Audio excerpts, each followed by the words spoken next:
अध्याय 861। क्या आप भाड़ में जाएंगे या नहीं। इरादे से ऊपर की ऊर्जा कानूनों की ऊर्जा थी और कानूनों से ऊपर की ऊर्जा डोमेन थी। डोमेन ने इरादे और कानूनों को पार कर लिया। इसका कारण यह था कि एक डोमेन किसी व्यक्ति के डोमेन के दायरे में दुनिया को उस दुनिया से आगे निकलने की अनुमति दे सकता था जिसमें वह रहता है। दूसरे शब्दों में, इसने अपनी खुद की एक दुनिया बनाई। डोमेन की ऊर्जा कानून की ऊर्जा को दबा सकती थी। बेशक यह निरपेक्ष नहीं था। जब यांग ये ने उस दिन नेदरमैडन से लड़ाई की तो उसने नेदरमैडन के यिन और यांग के नियमों को दबाने के लिए स्वॉर्ड डोमेन पर भरोसा किया था। हालांकि स्वॉर्ड डोमेन की उसकी समझ उतनी व्यापक नहीं थी, इसलिए उसके स्वॉर्ड डोमेन को उसके यिन और यांग के नियमों ने लगभग ध्वस्त कर दिया था। जहां तक नानकेतु का सवाल है, उसकी गति के नियम न केवल नेदरमैडन के नियमों से कमजोर थे, बल्कि उसकी अपनी ताकत भी उतनी दुर्जेय नहीं थी जितनी की उसकी थी। इस तथ्य के साथ कि यांग ये की तलवार डोमेन की समझ उस समय उसकी क्षमता से कहीं ज्यादा थी, नानकेतु के गति के नियम यांग ये के तलवार डोमेन के लिए कोई भी भौतिक खतरा पैदा करने में सक्षम नहीं थे। इसके विपरीत, गति के नियमों को तलवार डोमेन द्वारा पूरी तरह से दबा दिया गया था। नानकेतु की गति तलवार क्षेत्र में सबसे धीमी हो गई थी। इस समय एक कदम चलने में ही उसे अपनी सारी ताकत खर्च करनी पड़ रही थी। इस समय नानकेतु की आंखों में आश्चर्य था। यह सिर्फ नानकेतु की बात नहीं थी। जो भी जानता था कि क्या हो रहा है, वह सब आश्चर्यचकित होकर डर गया था, और इसमें चेनडोंग भी शामिल था, क्योंकि लू वान ने भी तलवार क्षेत्र को नहीं समझा था। अचानक एक प्रकाश की किरण चमकी। दूसरों की नज़र में यह काफी धीमा लग रहा था, और यहां तक कोई भी एक साल्ट्रियम साधक इसे आसानी से चकमा दे सकता था। हालांकि नानकेतु ऐसा लग रहा था जैसे वह मौके पर ही जम गया हो। उसकी आंखें चौड़ी हो गई थीं, और वह केवल यह देख सकता था कि यह उसके पास कैसे आया, इससे पहले कि उसकी एक भुजा हवा में उड़ जाए। यांग ये ने नानकेतु पर शक्तिशाली दबाव डालने और उसे रोकने के लिए अंतरिक्ष और हवा का उपयोग किया था। तेजी से चलने की बात तो दूर, नानकेतु ऐसे दबाव में हिल भी नहीं सकता था। इसलिए इस समय उसके पास प्रतिरोध करने की क्षमता भी नहीं थी, क्योंकि गति के अपने नियमों के अलावा वह वास्तव में किसी अन्य पहलू में मजबूत नहीं था। नेदरमैडन उस दिन अपने स्वॉर्ड डोमेन को हिलाने में सक्षम थी, क्योंकि यिन और यांग के नियमों के अलावा अन्य सभी पहलुओं में उसकी ताकत यांग ये से बिल्कुल भी कम नहीं थी। इसलिए स्वॉर्ड डोमेन उसे प्रभावित करने में सक्षम था, फिर भी वह उसे पूरी तरह से दबा नहीं सका। लेकिन नानकेतु की तुलना नेदरमैडन से कैसे की जा सकती है। यांग ये नानकेतु के पास गया। अचानक नानकेतु से एक भयानक आभा फूट पड़ी, और फिर उसका पेट अचानक फूलने लगा। वह खुद को विस्फोट करने वाला था। यांग ये ऐसा होने नहीं देगा। बेशक उसका तलवार क्षेत्र अजेय नहीं था। अगर नानकेतु ने यांग ये के तलवार क्षेत्र के दायरे में खुद को उड़ा लिया, तो यांग ये को निश्चित रूप से गंभीर प्रतिक्रिया का सामना करना पड़ेगा। इसलिए यांग ये ने तुरंत नानकेतु की छाती पर अपनी मुट्ठी मार दी, इससे पहले कि नानकेतु खुद को उड़ा पाता, और यह नानकेतु को 1 किलोमीटर से अधिक दूर तक उड़ा ले गया और अंत में जमीन पर गिर गया। नानकेतु अभी खड़ा होने ही वाला था कि तभी किसी ने उसके पेट पर पैर पटक दिया। यांग ये ने नानकेतु की ओर देखा और कहा, तुम खेलना चाहते थे, इसलिए मैं तुम सबके साथ खेलूंगा। सच कहूं तो मुझे सच में डर है कि तुम सब इस खेल को खेलने में सक्षम नहीं हो पाओगे। नानकेतु यांग ये को घूरता रहा। उसकी आंखों में अब कोई शांति और धैर्य नहीं था, और उनमें केवल आश्चर्य और अनिच्छा बची थी। यांग ये की तलवार थोड़ी हिली और नानकेतु के गले पर टिक गई। उसके बाद उसने आसमान की ओर देखा और कहा, उसके जीवन के लिए 500,000 चरम श्रेणी के ऊर्जा पत्थर। क्या तुम इसे खरीदोगे या नहीं? अगर तुम मना करोगे तो मैं उसे तुरंत खत्म कर दूंगा। कुछ क्षण के लिए शांति छा गई, फिर एक प्रकाश की किरण आकाश में चमकी, और फिर यांग ये के सामने एक स्थानिक वलय प्रकट हुआ। यांग ये ने इसे ले लिया, और फिर उसके मुंह के कोनों पर एक ठंडी मुस्कान आ गई। मुझे अपने फैसले पर पछतावा है। मैं अब उसकी जिंदगी नहीं बेचूंगा। बोलते समय उसका हाथ थोड़ा सा हिला, और उसकी तलवार नानकेतु की गर्दन के आर पार हो गई। नानकेतु के गले से खून की एक धार निकली और उसकी आंखें चौड़ी हो गईं। वह हमेशा के लिए पछतावे के साथ मर गया। तुम्हारी हिम्मत कैसे हुई? आसमान से एक भयंकर चीख गूंजी। इसके बाद आसमान में जगह हिंसक रूप से हिल गई, और ऐसा लग रहा था कि आसमान किसी भी पल ढह जाएगा। यह वाकई एक चौंकाने वाला दृश्य था। यांग ये ने आवाज के मालिक की ओर कोई ध्यान नहीं दिया। उसने बस अपना हाथ हिलाया और नानकेतु की लाश को प्राचीन म्यान में रख दिया। अचानक यांग ये की आंखें थोड़ी सिकुड़ गईं, और फिर वह घूमा और अपने पीछे फैले स्थान पर अपनी मुट्ठी पटक दी। उसकी मुट्ठी के सामने वहां का स्थान हिल गया, और फिर वहां का स्थान हिल गया, इससे पहले कि यांग ये के सामने एक काले कपड़े वाला व्यक्ति प्रकट हुआ। काले कपड़े वाले व्यक्ति को ऐसा लग रहा था कि उसने कभी उम्मीद नहीं की थी कि यांग ये ने वास्तव में उसे देखा है, और उसकी हरकतें थोड़ी रुक गईं। लेकिन उसे प्रतिक्रिया करने में ज्यादा समय नहीं लगा, और एक ठंडी चमक चमक उठी जैसे एक खंजर अंतरिक्ष को चीरता हुआ यांग ये पर झपटा। यांग यी ने अचानक अपनी मुट्ठी वापस खींच ली और फिर एक दाव रैंक तलवार ने प्रकाश की किरण उत्सर्जित की और खंजर पर वार किया। टकराना। वहां मौजूद पूरा अंतरिक्ष कांप उठा जब उसमें से शक्तिशाली बल ने काले कपड़े पहने आकृति को पीछे धकेल दिया। इस बीच तलवार की ऊर्जा की एक किरण उसके सामने आ गई थी। काले कपड़े पहने व्यक्ति को बिल्कुल भी घबराहट नहीं हुई। उसने अपने पैरों को हल्के से जमीन पर पटका और तुरंत पीछे की ओर बढ़ना बंद कर दिया। इसके बाद उसने अपनी हथेली को पलटा और उसके हाथ में खंजर ठंडी रोशनी की किरण लेकर आया और उसने यांगी की तलवार की ऊर्जा पर वार किया। टकराना। तलवार की ऊर्जा बिखर गई, लेकिन काले कपड़े पहने आकृति एक बार फिर पीछे की ओर विस्फोटित हो गई। इस बार जैसे ही उसने खुद को रोका, वह हवा में गायब हो गया। हालांकि यांगे ने पलटकर एक बार फिर तेजी से अपनी तलवार खींची और फिर तलवार की ऊर्जा की एक किरण फिर से चमक उठी। तलवार की ऊर्जा ने किसी भी चीज को नहीं मारा। इस बीच अंतरिक्ष में हलचल मच गई और काले कपड़े पहने आदमी की आकृति एक बार फिर दिखाई दी। इस समय वह वास्तव में यांग ये से 3 मीटर से भी कम दूरी पर था। टकराना। काले कपड़े पहने आदमी को एक बार फिर पीछे की ओर धकेला गया। यांग ये ने कोई दूसरा हमला नहीं किया और उसकी आंखों में गंभीरता का भाव था। हालांकि उसने काले कपड़े वाले आदमी को दबाने के लिए तलवार के क्षेत्र का उपयोग नहीं किया था, लेकिन काले कपड़े वाला आदमी अभी भी उसके तलवार के क्षेत्र में था। वह काले कपड़े वाले आदमी के स्थान को सटीक रूप से निर्धारित करने के लिए तलवार के क्षेत्र पर निर्भर था। हालांकि उसने कल्पना नहीं की थी कि वह ऐसी परिस्थितियों में भी काले कपड़े वाले आदमी को मारने में सक्षम नहीं था। उसके द्वारा किए गए प्रत्येक हमले में 20 अतिव्याप्त हेवन रेंज लगे थे, फिर भी वे केवल काले कपड़े पहने आदमी को पीछे धकेलने में सक्षम थे। काले कपड़े पहने आदमी की ताकत नानकेतु से भी ज्यादा थी। अगर मैं गलत नहीं हूं, तो आपको हर बार तलवार के क्षेत्र को अंजाम देने के लिए एक बड़ी कीमत चुकानी होगी, और यही कारण है कि आपने नानकेतु को मारने के बाद मेरे खिलाफ इसका इस्तेमाल करने की हिम्मत नहीं की और केवल मुझे खोजने के लिए इसका इस्तेमाल कर पाए। काले कपड़े पहने व्यक्ति ने कहा। नानकेतु बहुत मूर्ख था। उसने कानूनों की ऊर्जा पर बहुत अधिक ध्यान दिया और अन्य पहलुओं में अपनी ताकत में सुधार नहीं किया। इसलिए एक बार जब उसके पास मौजूद कानून की ऊर्जा का मुकाबला किया गया, तो वह कमोबेश एक अपंग बन गया। लेकिन इसमें कोई मदद नहीं की जा सकती। अगर उसने गति पर ध्यान नहीं दिया होता, तो उसके लिए गति के नियमों को समझना असंभव होता। वह आपसे मुठभेड़ के लिए केवल खुद को दोषी ठहरा सकता है। अन्यथा एक उच्च पद का अर्धसंत भी उसे नहीं मार पाएगा। अपनी सांस क्यों बर्बाद कर रहे हो? यांग ये ने कहा, चलो देखते हैं कि क्या मैं तलवार डोमेन का उपयोग किए बिना तुम्हें मार सकता हूं। काले कपड़े पहने आदमी अचानक यांग ये की ओर चमक उठा। यांग ये के सामने पहुंचने पर उसका शरीर हिंसक रूप से कांप उठा और फिर अनगिनत काले कपड़े पहने आदमी यांग ये के चारों ओर दिखाई दिए और फिर ठंडी रोशनी की अनगिनत किरणें अंतरिक्ष से यांग ये की ओर फट पड़ी। ओह! अचानक हवा में तलवार जैसी आवाज गूंजी और फिर प्रकाश की 100 से अधिक किरणें चारों ओर फैल गईं और उन ठंडी रोशनी की किरणों से टकरा गईं। Bang bang bang! एक के बाद एक कई कानफोड़ू धमाके लगातार गूंजते रहे। थोड़ी देर बाद ठंडी रोशनी फैल गई। यांग ये और काले कपड़े वाला आदमी दोनों अभी भी खड़े थे। मैं आपकी शारीरिक सुरक्षा से हार गया। काले कपड़े वाला आदमी बोलते ही जमीन पर गिर पड़ा। Pop pop pop! जैसे ही काले कपड़े वाला आदमी जमीन पर गिरा, यांग ये के कपड़े अचानक टुकड़ों में बदल गए और उसका शरीर चोटों से भर गया। उन सभी चोटों से खून बह रहा था, लेकिन वे जानलेवा नहीं थीं। उस समय वे टकराए। यांग ये ने अपनी सुरक्षा की अनदेखी की और अपनी तलवार के हर झटके से घातक वार किए। जहां तक काले कपड़े वाले आदमी की बात है, उसने भी ठीक वैसा ही किया। दुर्भाग्य से यांग ये ने युद्ध में जीवित रहने के लिए अपनी दुर्जेय शारीरिक सुरक्षा पर भरोसा किया था, लेकिन काले कपड़े वाला आदमी ऐसा करने में सक्षम नहीं था। दाव ऑर्डर फिर से हार गया था। चारों ओर का वातावरण पुनर्तः शांत था। दर्शकों को इसमें कोई संदेह नहीं था कि इस क्षण के बाद यांग यी का नाम पूरे उत्तर और यहां तक पूरे प्रांत में फैल जाएगा। यांग ये काले कपड़े पहने आदमी के पास गया और लाश को प्राचीन म्यान में रख दिया। चाहे वह काले कपड़े वाला आदमी हो या नानकेतु, वे दोनों उसके लिए उपयोगी थे। खास तौर पर नानकेतु, क्योंकि अगर वह गति के नियमों को समझ सकता है, तो जब उसके क्षय नियमों को गति नियमों के साथ जोड़ दिया जाएगा, तो वह अभी उच्च श्रेणी के अर्धसंतों को भी मार सकता है। उसका भौतिक शरीर कमजोर नहीं था, उसकी तलवार दाव भी कमजोर नहीं थी, और उसकी एकमात्र खामी थी गति।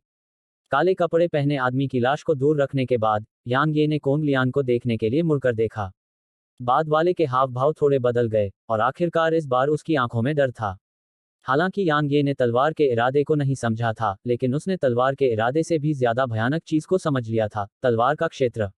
हालांकि नानकेतु और काले कपड़े वाला आदमी दोनों ही एक साथ दायरे में थे, लेकिन वे उसके सामने बिल्कुल भी कमजोर नहीं थे। हालांकि वे दोनों यांग ये के हाथों मारे गए थे। मैंने तुम्हें मारने से पहले तुम्हें अपमानित करने का इरादा किया था, लेकिन अब यह निरर्थक लगता है। यांग ये ने अपना हाथ हिलाया और कहा, दाओ ऑर्डर में वापस जाओ और उनसे कहो कि वे मेरे लिए आना बंद करें। मैं दाओ ऑर्डर जाऊंगा और अब से 3 दिनों में इसकी युवा पीढ़ी के सभी प्रतिभाशाली लोगों को चुनौती दूंगा। यांग ये जानता था कि उसे दाओ ऑर्डर के साथ मामले को खत्म करना होगा, अन्यथा वे लगातार उसे निशाना बनाते रहेंगे और उसके पास अपनी ताकत को ठीक करने का समय ही नहीं होगा। एन नानजिंग और म्यू हनशान इस समय बहुत बुरी स्थिति में थे। इसके अलावा जियाओ युक्सी और अन्य लोगों का ठिकाना भी अज्ञात था, इसलिए वह वास्तव में दाओ ऑर्डर के साथ लगातार उलझना नहीं चाहता था, इसलिए वह इसे खत्म करने के लिए तैयार था। तुम कोंग लियान यांग ये का अपमान करना चाहता था। हालांकि यांग ये ने अचानक उसकी ओर देखा और कहा, क्या तुम भाग जाओगी या नहीं? कोंग लियान के चेहरे पर थोड़ा सा बदलाव आया, लेकिन उसने आगे बोलने की हिम्मत नहीं की। उसका चेहरा चमक उठा और उसी समय गायब हो गया। कोंग लियान के चले जाने के बाद यांग ये के मुंह के कोनों पर कड़वाहट की एक झलक उभरी। आखिर वह उसे कैसे जाने देना चाहता था, लेकिन उसके पास कोई और विकल्प नहीं था। मेरा दाव आदेश अब से 3 दिन बाद आपके आगमन की प्रतीक्षा करेगा। आसमान से एक उदास आवाज गूंजी। अध्याय 862 बस एक ही कदम काफी है। मार्शल एनलाइटनमेंट सिटी में लड़ाई पूरे उत्तर में महामारी की तरह फैल गई। तलवार डोमेन। प्राचीन तलवार स्कूल के शिष्यों में से किसी ने तलवार के क्षेत्र को समझ लिया था, फिर भी लू वान र जिसे तलवार सम्राट कहा जाता था, वह नहीं समझ पाया था। पूरा प्राचीन तलवार स्कूल उत्साह से भरा हुआ था। चाहे कुछ भी हो, उसे सुरक्षित रखा जाना चाहिए। प्राचीन तलवार स्कूल के मुख्यालय से एक आवाज गूंजी और फिर लगभग 10 सांसों के समय के बाद प्राचीन तलवार स्कूल की 9 चोटियों से अनगिनत भयानक आभाएं चमक उठीं। ये सभी विशेषज्ञ मार्शल एनलाइटनमेंट सिटी की ओर जा रहे थे। इसके विपरीत दाओ ऑर्डर की ओर से कोई हलचल नहीं हुई। तब भी उत्तर में हर कोई जानता था कि तूफान आने वाला है। मार्शल ज्ञानोदय शहर। यांग ये अपने कमरे में बिस्तर पर लेट गया और फैन मिंग और फैन ली दोनों बिस्तर के किनारे थे। यह बहुत दर्दनाक था। यह उसकी हड्डियों की गहराई तक दर्दनाक था। इस समय यांग ये को ऐसा महसूस हुआ जैसे कोई उसके पूरे शरीर को ब्लेड से चीर रहा हो। सौभाग्य से वह इस तरह के दर्द से कमोबेश अभ्यस्त था। उसने स्वॉर्ड डोमेन और कई हेवन रेंड्स को अंजाम दिया था, इसलिए उसके शरीर को बस बिखरने के कगार पर बताया जा सकता था। खास तौर पर उसके मेरिडियन, वे अब सिर्फ टूटे नहीं थे, वे फट गए थे। न केवल उसके मेरिडियन ऐसी स्थिति में थे, बल्कि उसके आंतरिक अंग भी अलग हो गए थे। अगर वह नानकेतु और काले कपड़े पहने आदमी का सामना करते समय तलवार डोमेन को क्रियान्वित नहीं करता, तो उसे एक लंबी लड़ाई का सामना करना पड़ता, और यह उसकी वर्तमान स्थिति में उसके लिए बहुत नुकसानदेह था। इसलिए उसने निर्णायक रूप से तलवार डोमेन को सक्रिय कर दिया था। हालांकि उसे स्वाभाविक रूप से अपनी वर्तमान स्थिति में तलवार डोमेन का उपयोग करने के लिए एक बड़ी कीमत चुकानी पड़ी। अगर उसकी मेरिडियन में कोई समस्या नहीं होती, तो वह नानकेतु और काले कपड़े वाले आदमी दोनों को आसानी से मार सकता था, भले ही उसने तलवार डोमेन का इस्तेमाल न किया हो। दुर्भाग्य से उसे अपनी मेरिडियन में समस्या थी और इसने उसकी ताकत को बहुत सीमित कर दिया था। यह उसके लिए सबसे ज्यादा दुख देने वाली बात थी, और यही वह चीज थी जिसने उसे सबसे ज्यादा असहाय बना दिया था। यांग ये ने धीरे से अपनी आंखें खोलीं। इस बीच फैन मिंग और फैन ली जल्दी से उसके पास गए जब उन्होंने देखा कि उसकी आंखें खुली हुई हैं। फैन मिंग ने कहा, क्या तुम ठीक हो? यांग ये ने कड़वी मुस्कान के साथ कहा, छोटी लड़की, क्या मैं ठीक लग रहा हूं? वह इस समय लगभग अपंग हो गया था। फैन मिंग इस बार रोई नहीं, क्योंकि जब वह बेहोश थी, तब वह रो रोकर सूख चुकी थी। उसने बस यांग ये का हाथ कसकर पकड़ लिया और धीरे से बोली, यांग ये, क्या तुम्हें मुझसे मिलने का अफसोस है? यांग ये ने पूछा, ऐसा सवाल क्यों पूछा? उसने धीरे से उत्तर दिया, जब से तुम मुझसे मिले हो, तुम लगातार हर तरह की परेशानी का सामना कर रहे हो। अगर मैं नहीं होती, तो तुम बार बार घायल नहीं होते, तुम दाव ऑर्डर को नाराज नहीं करते, और तुम्हें इतनी गंभीर चोट नहीं लगती। यह वास्तव में मेरी गलती है। यांग ये मुस्कुराए, अगर तुम सच में सोचते हो कि तुम मेरे लिए बोझ हो, तो मजबूत बनने के लिए कड़ी मेहनत करो, ठीक है? मैं निश्चित रूप से करूंगी। मैं अब और चंचल नहीं रहूंगी, मैं गारंटी देती हूं। फैन मिंग की आंखों में दृढ़ संकल्प का भाव था, और वह बहुत अधिक परिपक्व हो गई थी। यांग ये ने कहा, अच्छा, अब मुझे कुछ करने में मदद करो। मुझे चरम श्रेणी के ऊर्जा पत्थर खिलाओ। बहुत समय नहीं लगा कि असंख्य ऊर्जा पत्थर लगातार उसके शरीर में प्रवेश करने लगे और उसके द्वारा अवशोषित कर लिए गए। छोटा भंवर, ओह छोटा भंवर, इस बार स्थिति काफी खराब है। यदि आप अभी भी सामान्य स्थिति में नहीं लौटे, तो आप मुझे दफनाने के लिए बस इंतजार कर सकते हैं। यांग ये बहुत स्पष्ट रूप से जानते थे कि यदि यह सामान्य स्थिति में नहीं लौटा, तो युवा पीढ़ी को चुनौती देने के लिए दाव ऑर्डर की ओर बढ़ना तो दूर की बात है, बस चलना भी उनके लिए एक समस्या हो सकती है। समय धीरे धीरे बीतता गया और यांग यी के भीतर और भी ज्यादा बैंगनी गहन ऊर्जा प्रकट हुई। बैंगनी गहन ऊर्जा के पुनर्योजी प्रभावों के तहत उसकी शारीरिक चोटें व्यावहारिक रूप से पूरी तरह से ठीक हो गई थीं, लेकिन उसकी मेरिडियन की स्थिति में कोई सुधार नहीं हुआ था। वे अभी भी टुकड़ों में थे। शरीर के ठीक होने के बाद यांग ये ने अपनी बैंगनी गहन ऊर्जा को अपने मेरिडियन की मरम्मत करने में बर्बाद नहीं किया। इसके बजाय उसने अपनी सारी बैंगनी गहन ऊर्जा को छोटे भंवर में भेज दिया। 100,000 चरम श्रेणी के ऊर्जा पत्थरों का उपभोग किया जा चुका था, लेकिन छोटे भंवर में अभी भी कोई हलचल के लक्षण नहीं दिखे। 200,000, 500,000, 500,000 चरम श्रेणी के ऊर्जा पत्थरों के भीतर की ऊर्जा को अवशोषित करने के बाद भी छोटे भंवर में अभी भी ठीक होने के कोई संकेत नहीं दिखे, और इसने यांग ये को अंतहीन रूप से कड़वी हंसी दी। ठीक उसी समय जब वह हार मानने वाला था, छोटे भंवर ने घूमना बंद कर दिया, और फिर उसके भीतर से बैंगनी ऊर्जा के धागे बह निकले। यांग यी थोड़ा स्तब्ध था, लेकिन उसे उत्तेजना से अपने बिस्तर से बाहर निकलने में ज्यादा समय नहीं लगा, क्योंकि बैंगनी ऊर्जा मूल बैंगनी ऊर्जा थी। यांग ये ने अपने दिल में उत्साह और खुशी को दबा दिया, और उसने जल्दी से अपने मेरिडियन को ठीक करने के लिए इसे निर्देशित किया। इस समय यांग ये चिंतित था, क्योंकि अगर प्राइमोडियल वायलेट ऊर्जा भी उसके मेरिडियन को ठीक नहीं कर सकती थी, तो स्थिति वास्तव में भयानक होगी। यांग ये ने देखा कि कैसे प्राइमोडियल वायलेट ऊर्जा ने उसके मेरिडियन को घेर लिया, और उसके टूटे हुए मेरिडियन को हिलने में ज्यादा समय नहीं लगा। यांग ये ने यह दृश्य देखकर सचमुच राहत की सांस ली। यांग ये ने यह नहीं देखा था कि वे दो छोटे सांप जो उसकी बाहों में लिपटे हुए सो रहे थे, उन्होंने अचानक अपनी आंखें खोल ली थीं। मार्शल एनलाइटनमेंट सिटी के बाहर, शहर के फाटकों के बाहर, एक आदमी दीवार पर पड़ी लाशों को बहुत देर तक देखता रहा। आखिर में उसकी नज़र दीवार पर यांग ये द्वारा उकेरे गए शब्दों पर पड़ी। कुछ देर बाद उसके मुंह के कोनों पर एक ठंडी मुस्कान उभरी। कितना घमंडी आदमी है! उसने वाकई मेरी महासागर के बादलों की अकादमी के कई सदस्यों को मारने की हिम्मत की। क्या वह वाकई सोचता है कि मेरी अकादमी कमजोर है और वह बदला नहीं लेगी? जब वह इतना बोल गया तो वह एक कदम आगे बढ़ा और वहीं गायब हो गया। यांग यी के कमरे के बाहर चेन डोंग एक खंभे के सहारे आराम कर रहा था और उसकी आंखें थोड़ी बंद थीं। अचानक उसकी आंखें खुलीं और एक आदमी अचानक उसके पास ही दिखाई दिया। दोनों ने कुछ देर तक एक दूसरे को चुपचाप देखा, और फिर चेन डोंग ने अचानक अपनी तलवार खींच ली। एक प्रकाश की किरण चमकी और तलवार की ऊर्जा का एक धागा आगे बढ़ा, और वह तुरंत उस आदमी के सामने आ गया। आदमी ने अपने हाथों को आगे की ओर बढ़ाते हुए ठंडी आवाज में गुर्राहट की, और ऐसा लगा जैसे वह किसी चीज को अलग कर रहा हो। उसके सामने की जगह में एकदम से एक काला छेद खुल गया, और उस छेद ने चेन डोंग की तलवार की ऊर्जा को निगल लिया। अगले ही पल आदमी ने अपना हाथ आगे बढ़ाया और चेन डोंग की दिशा में एक पकड़ने वाली हरकत की। चेन डोंग के आसपास की जगह एकदम से मुड़ गई और चेन डोंग को टुकड़ों में काटने ही वाली थी। चेन डोंग की आंखें थोड़ी सिकुड़ गईं, क्योंकि उनमें एक गंभीर भाव प्रकट हुआ। उसने अपनी कलाई से झटका मारा और उसकी तलवार कुछ बार आगे की ओर झुकी। विकृत स्थान तुरंत अलग हो गया।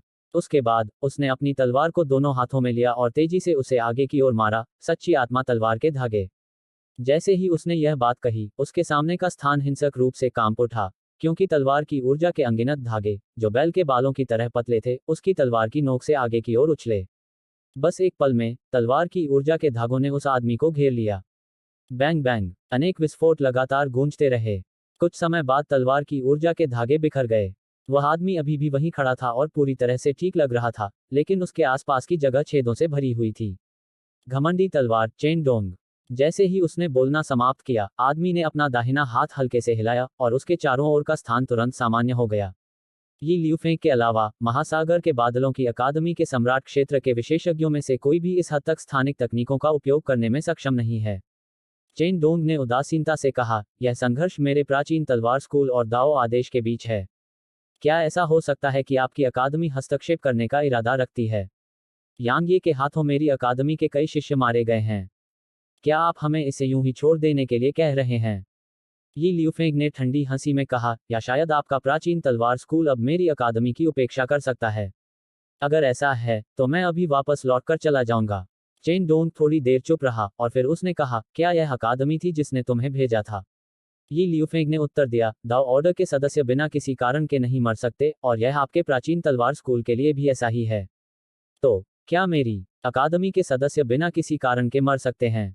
चेन डोंग, मैं अभी यही कहूंगा। यदि प्राचीन तलवार स्कूल मेरी अकादमी को स्पष्टीकरण नहीं देता है, तो हम अब से प्राचीन तलवार स्कूल के शिष्यों के प्रवेश को अस्वीकार कर देंगे। इसके अलावा हम अपने खोए हुए शिष्यों के लिए व्यक्तिगत रूप से न्याय की मांग करेंगे। मुझे देखने दो कि क्या तुम्हारा प्राचीन तलवार स्कूल एक ही समय में मेरे महासागर के बादलों की अकादमी और दाओ ऑर्डर दोनों से लड़ने की हिम्मत करता है। चेन डोंग की पलकें झपकने लगीं। वर्तमान में, जबकि प्राचीन तलवार स्कूल ने दाओ ऑर्डर के साथ पूर्ण पैमाने पर युद्ध नहीं किया था, यह इसके कगार पर था।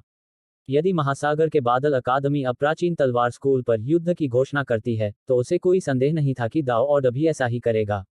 उस समय सभी नियम निरर्थक होंगे और दाओ ऑर्डर और महासागर के बादल अकादमी निश्चित रूप से प्राचीन तलवार स्कूल के सभी प्रतिभाशाली लोगों का सफाया करने के लिए सेंट रियल्म विशेषज्ञों को भेजेंगे। काफी देर की खामोशी के बाद चेन डोंग ने कहा, आपकी अकादमी क्या स्पष्टीकरण चाहती है? अगर आप यांग ये का सिर चाहते हैं तो आप अभी जा सकते हैं। मुझे उससे लड़ने दो। यी लियूफेंग ने कहा, अगर वह मर गया तो यह मामला खत्म हो जाएगा। अगर मैं हार गया तो मैं भी खत्म हो जाऊंगा। क्या मजाक है? चेन डोंग ठंडे स्वर में हंसा। यी लियूफेंग, तुम सम्राट क्षेत्र के उच्च पद पर हो और तुम अर्धसंत क्षेत्र से आधे कदम की दूरी पर हो। लेकिन यांग ये केवल उत्कृष्ट क्षेत्र में है। तुम में ऐसी बातें बोलने की हिम्मत है। इसके बजाय मैं तुमसे क्यों नहीं लड़ता? यी लियूफेंग ने गंभीरता से कहा, उसके पास तलवार का क्षेत्र है और उसका भौतिक शरीर अर्धसंत के बराबर है। मेरी अकादमी के भीतर एक साल दायरे में कोई भी उसका मुकाबला नहीं कर सकता। यह सिर्फ मेरी अकादमी ही नहीं है, मुझे डर है कि दाओ ऑर्डर भी ऐसा ही है। चेन डोंग ने कहा, तो आप अपनी साधना से उसे डराने जा रहे हैं? यी लियूफेंग ने थोड़ी देर तक गहराई से सोचा और कहा, चूंकि यह ऐसा है, तो आपके प्राचीन तलवार स्कूल को शुभकामनाएं। यी लियूफेंग ने मुड़कर देखा और जाने ही वाला था। रुको। अचानक यांग ये के कमरे का दरवाजा खुला और फिर यांग ये, फैन मिंग और फैनली धीरे धीरे अंदर से बाहर चले आए। इस समय यांग ये के बाल काले हो गए थे और उसके चेहरे पर निशान गायब हो गए थे। यी लियूफेंग ने कहा, आप यांग ये हैं? यांग ये ने सिर हिलाया और कहा, अगर तुम हार गए तो बादलों का सागर अकादमी बीती बातों को भूल जाएगी। अगर वह अकेला होता तो स्वाभाविक रूप से उसे इन सब की परवाह नहीं होती।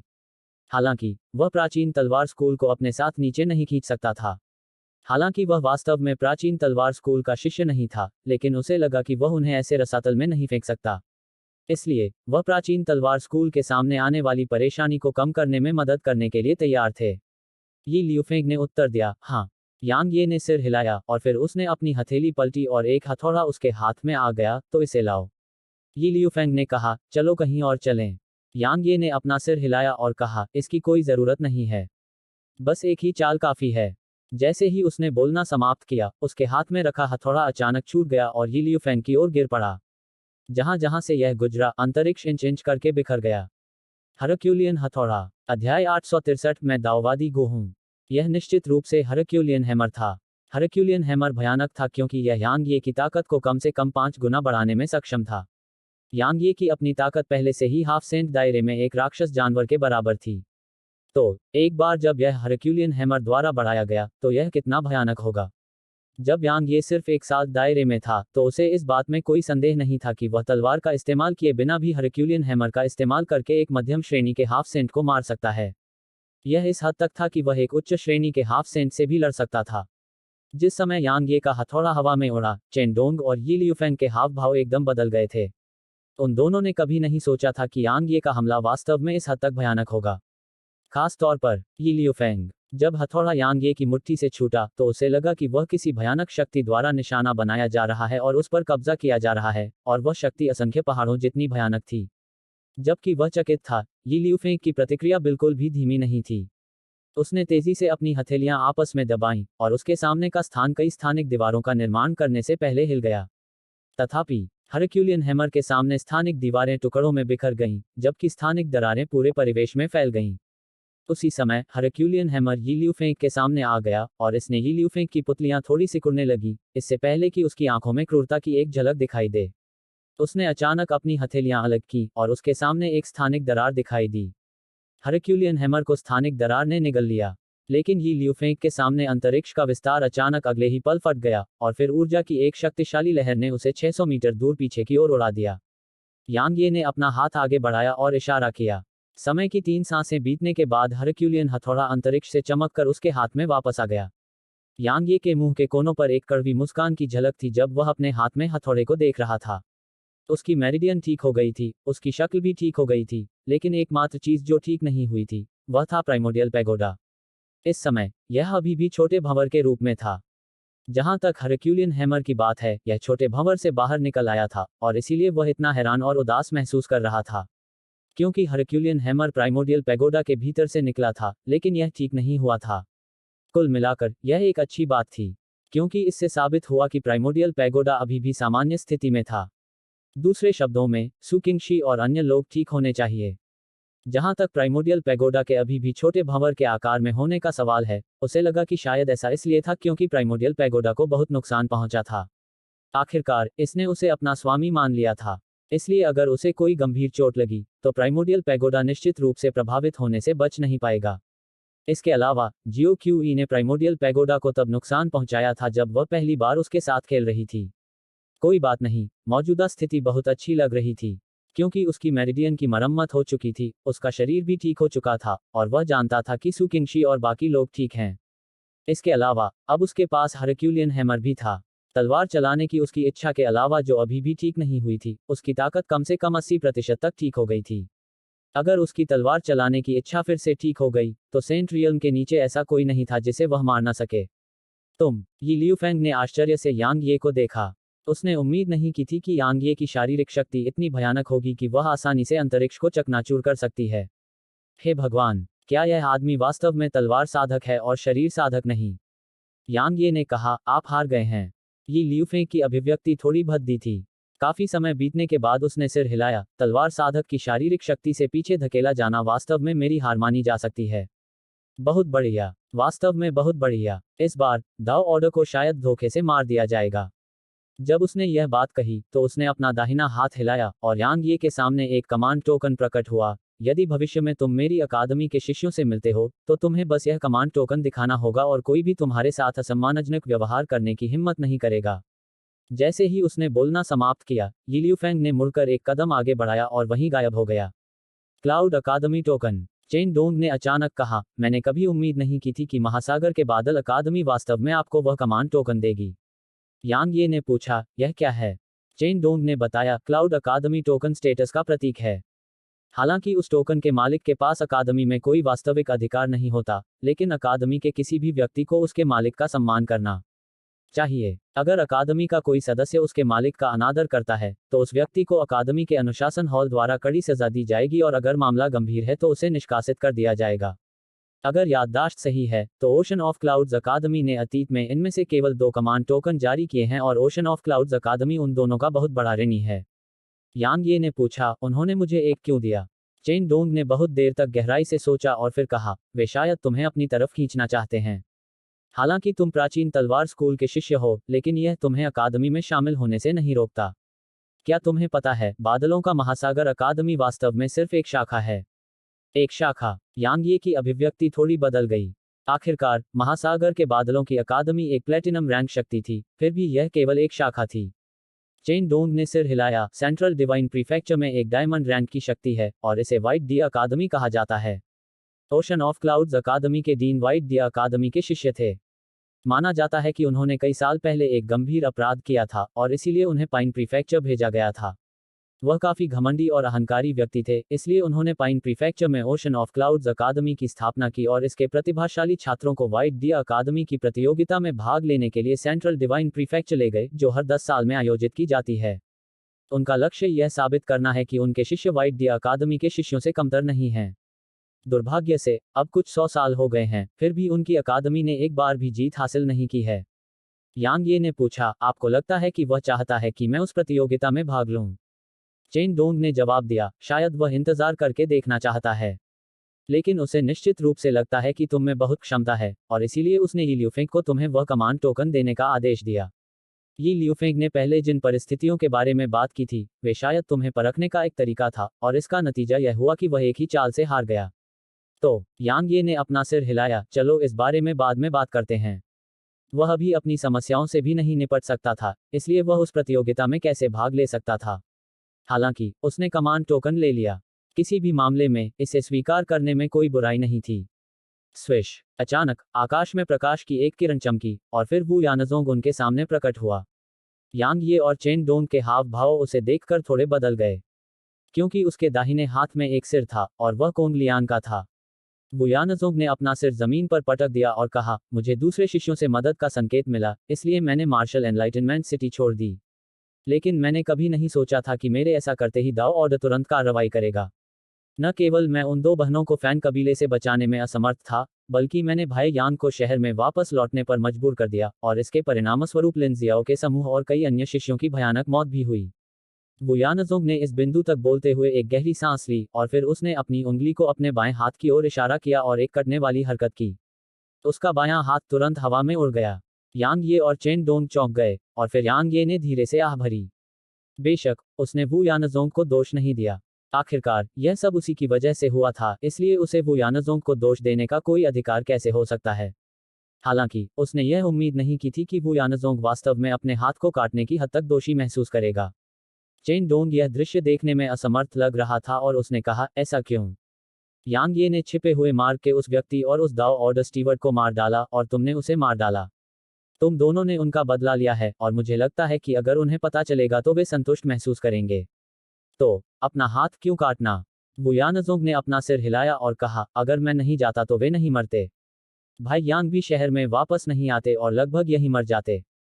जब वह इतना बोल गया, तो उसने यांग ये को देखा और कहा, भाई यांग, आप दाओ ऑर्डर की ओर जा रहे हैं ताकि इसकी सभी प्रतिभाओं को चुनौती दे सकें। यांग ये ने सिर हिलाया।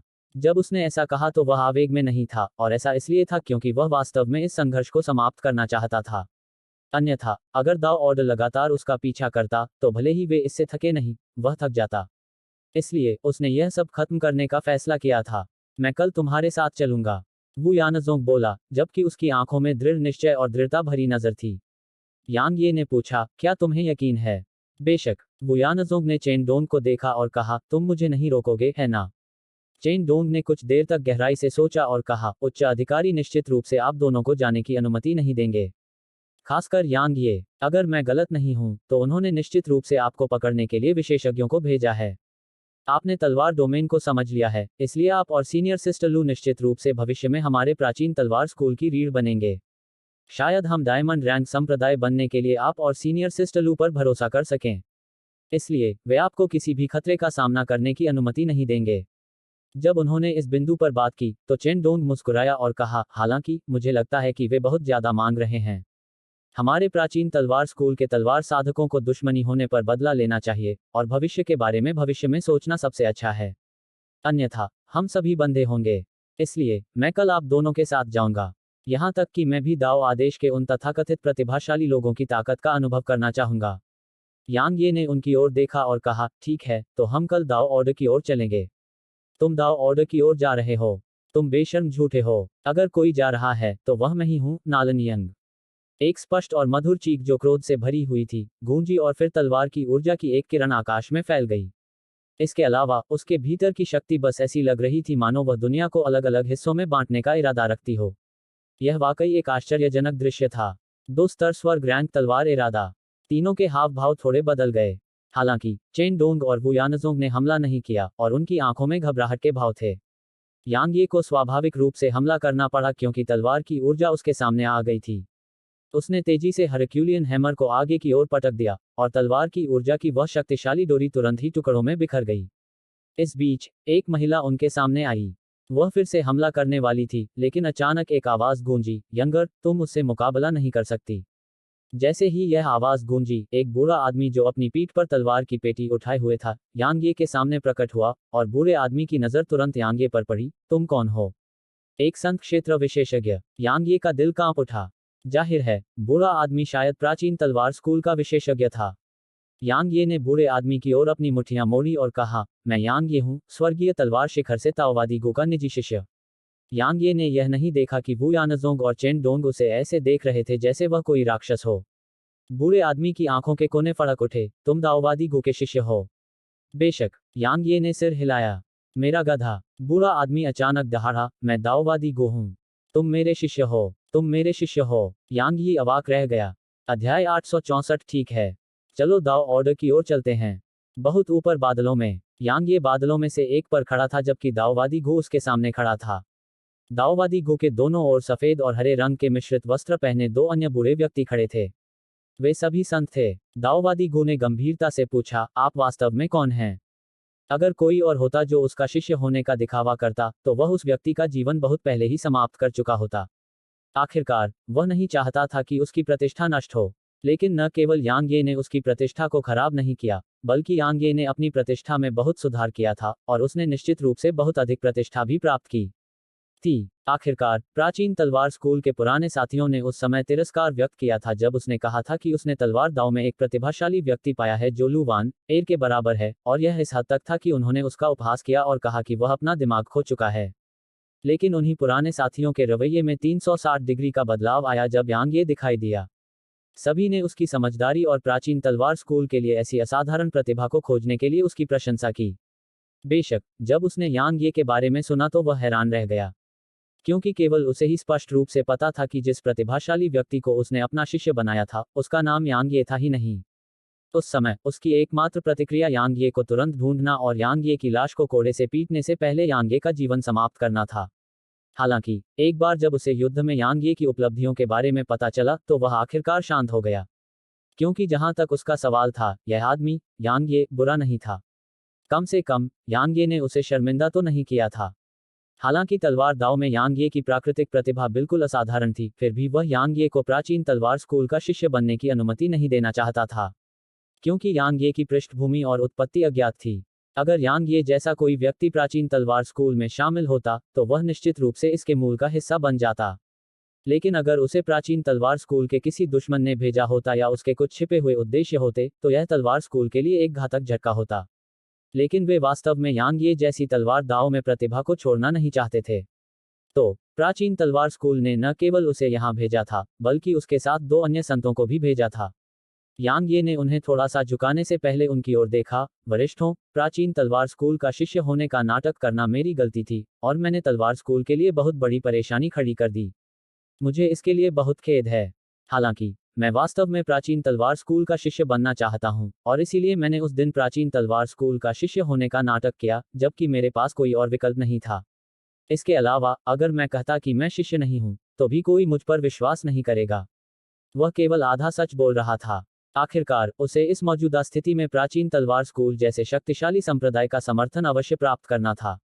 इस दुनिया में या किसी अन्य दुनिया में शक्तिशाली समर्थन के बिना लंबे समय तक जीवित रहना बिल्कुल असंभव था। ठीक इसी क्षण की तरह, यदि प्राचीन तलवार स्कूल न होता तो दाओ आदेश निश्चित रूप से बहुत पहले ही उसे नष्ट करने के लिए विशेषज्ञों को भेज देता। दाओवादी गु के बाईं ओर बैठे बूढ़े व्यक्ति ने पूछा, तुम्हारे लिए अपनी ताकत के साथ मेरे प्राचीन तलवार स्कूल में शामिल होना बिल्कुल भी मुश्किल नहीं होगा। तो तुमने एक होने का दिखावा क्यों किया? यांग ये ने कड़वी हंसी हंसते हुए कहा, वरिष्ठ, आप इसके लिए मुझे दोषी नहीं ठहरा सकते। नए शिष्यों के लिए प्राचीन तलवार स्कूल की आवश्यकता है कि उनके पास कम से कम 6ठे स्तर की तलवार की मंशा होनी चाहिए। लेकिन मुझे यकीन है कि आपने इस पर गौर किया होगा। मुझे 1 स्तर की तलवार की मंशा रखने वाला भी नहीं माना जा सकता। बाईं ओर के बूढ़े आदमी ने फिर धीमी आवाज में पूछा, यह असंभव है। आपके पास जो प्राकृतिक प्रतिभा है, उसके बावजूद आपकी तलवार चलाने की नीयत इतनी कमजोर कैसे हो सकती है? यांग ये ने एक पल के लिए गहराई से सोचा और कहा, क्योंकि मैंने एक बार तलवार की मंशा के 13 स्तरों को प्रज्वलित करने के लिए एक गुप्त तकनीक का उपयोग किया था। इसलिए 13वें स्तर की तलवार की मंशा। उसे सुनते ही सभी बूढ़ों के हाव भाव थोड़े बदल गए। बाईं ओर के बूढ़े ने अपना हाथ बढ़ाया और यांग ये के कंधे पर रख दिया। थोड़ी देर बाद उसने अपना हाथ वापस खींच लिया और फिर उसने दाओवादी गो और दूसरे बूढ़े को देखा और फिर सिर हिलाया। वह झूठ नहीं बोल रहा है। दाओवादी गो और दूसरे बूढ़े आदमी की आंखों में आश्चर्य था जब उन्होंने यह सुना। तीसरे स्तर के स्वर्ग रैंक तलवार का इरादा, प्रबुद्ध तलवार दिल और तलवार डोमेन। एक निश्चित सीमा तक तलवार दाव में उनकी प्राकृतिक प्रतिभा लुवान र की तुलना में बहुत अधिक भयानक है। बाईं ओर के बूढ़े व्यक्ति ने गंभीर स्वर में दूसरा प्रश्न पूछा, आप वास्तव में कौन हैं? आखिरकार यांग ये के लिए पाइन प्रांत में अज्ञात होना असंभव था, क्योंकि उसके पास प्राकृतिक प्रतिभा थी। सीधे शब्दों में कहें तो वह यांग ये की पहचान के बारे में न केवल उत्सुक था, बल्कि उसे उस पर संदेह भी था। यांग ये ने बहुत देर तक गहराई से सोचा और कहा, मैं लू वान र की ही जगह से हूं। वह जानता था कि इन 3 संतों को धोखा देना असंभव था और उन्हें धोखा देना भी असंभव था। इसलिए उसने उन्हें सच बता दिया। आप निचले आयाम से हैं। दाओवादी गो आश्चर्यचकित था और उसकी आंखों में अविश्वास था। यांग ये ने सिर हिलाया।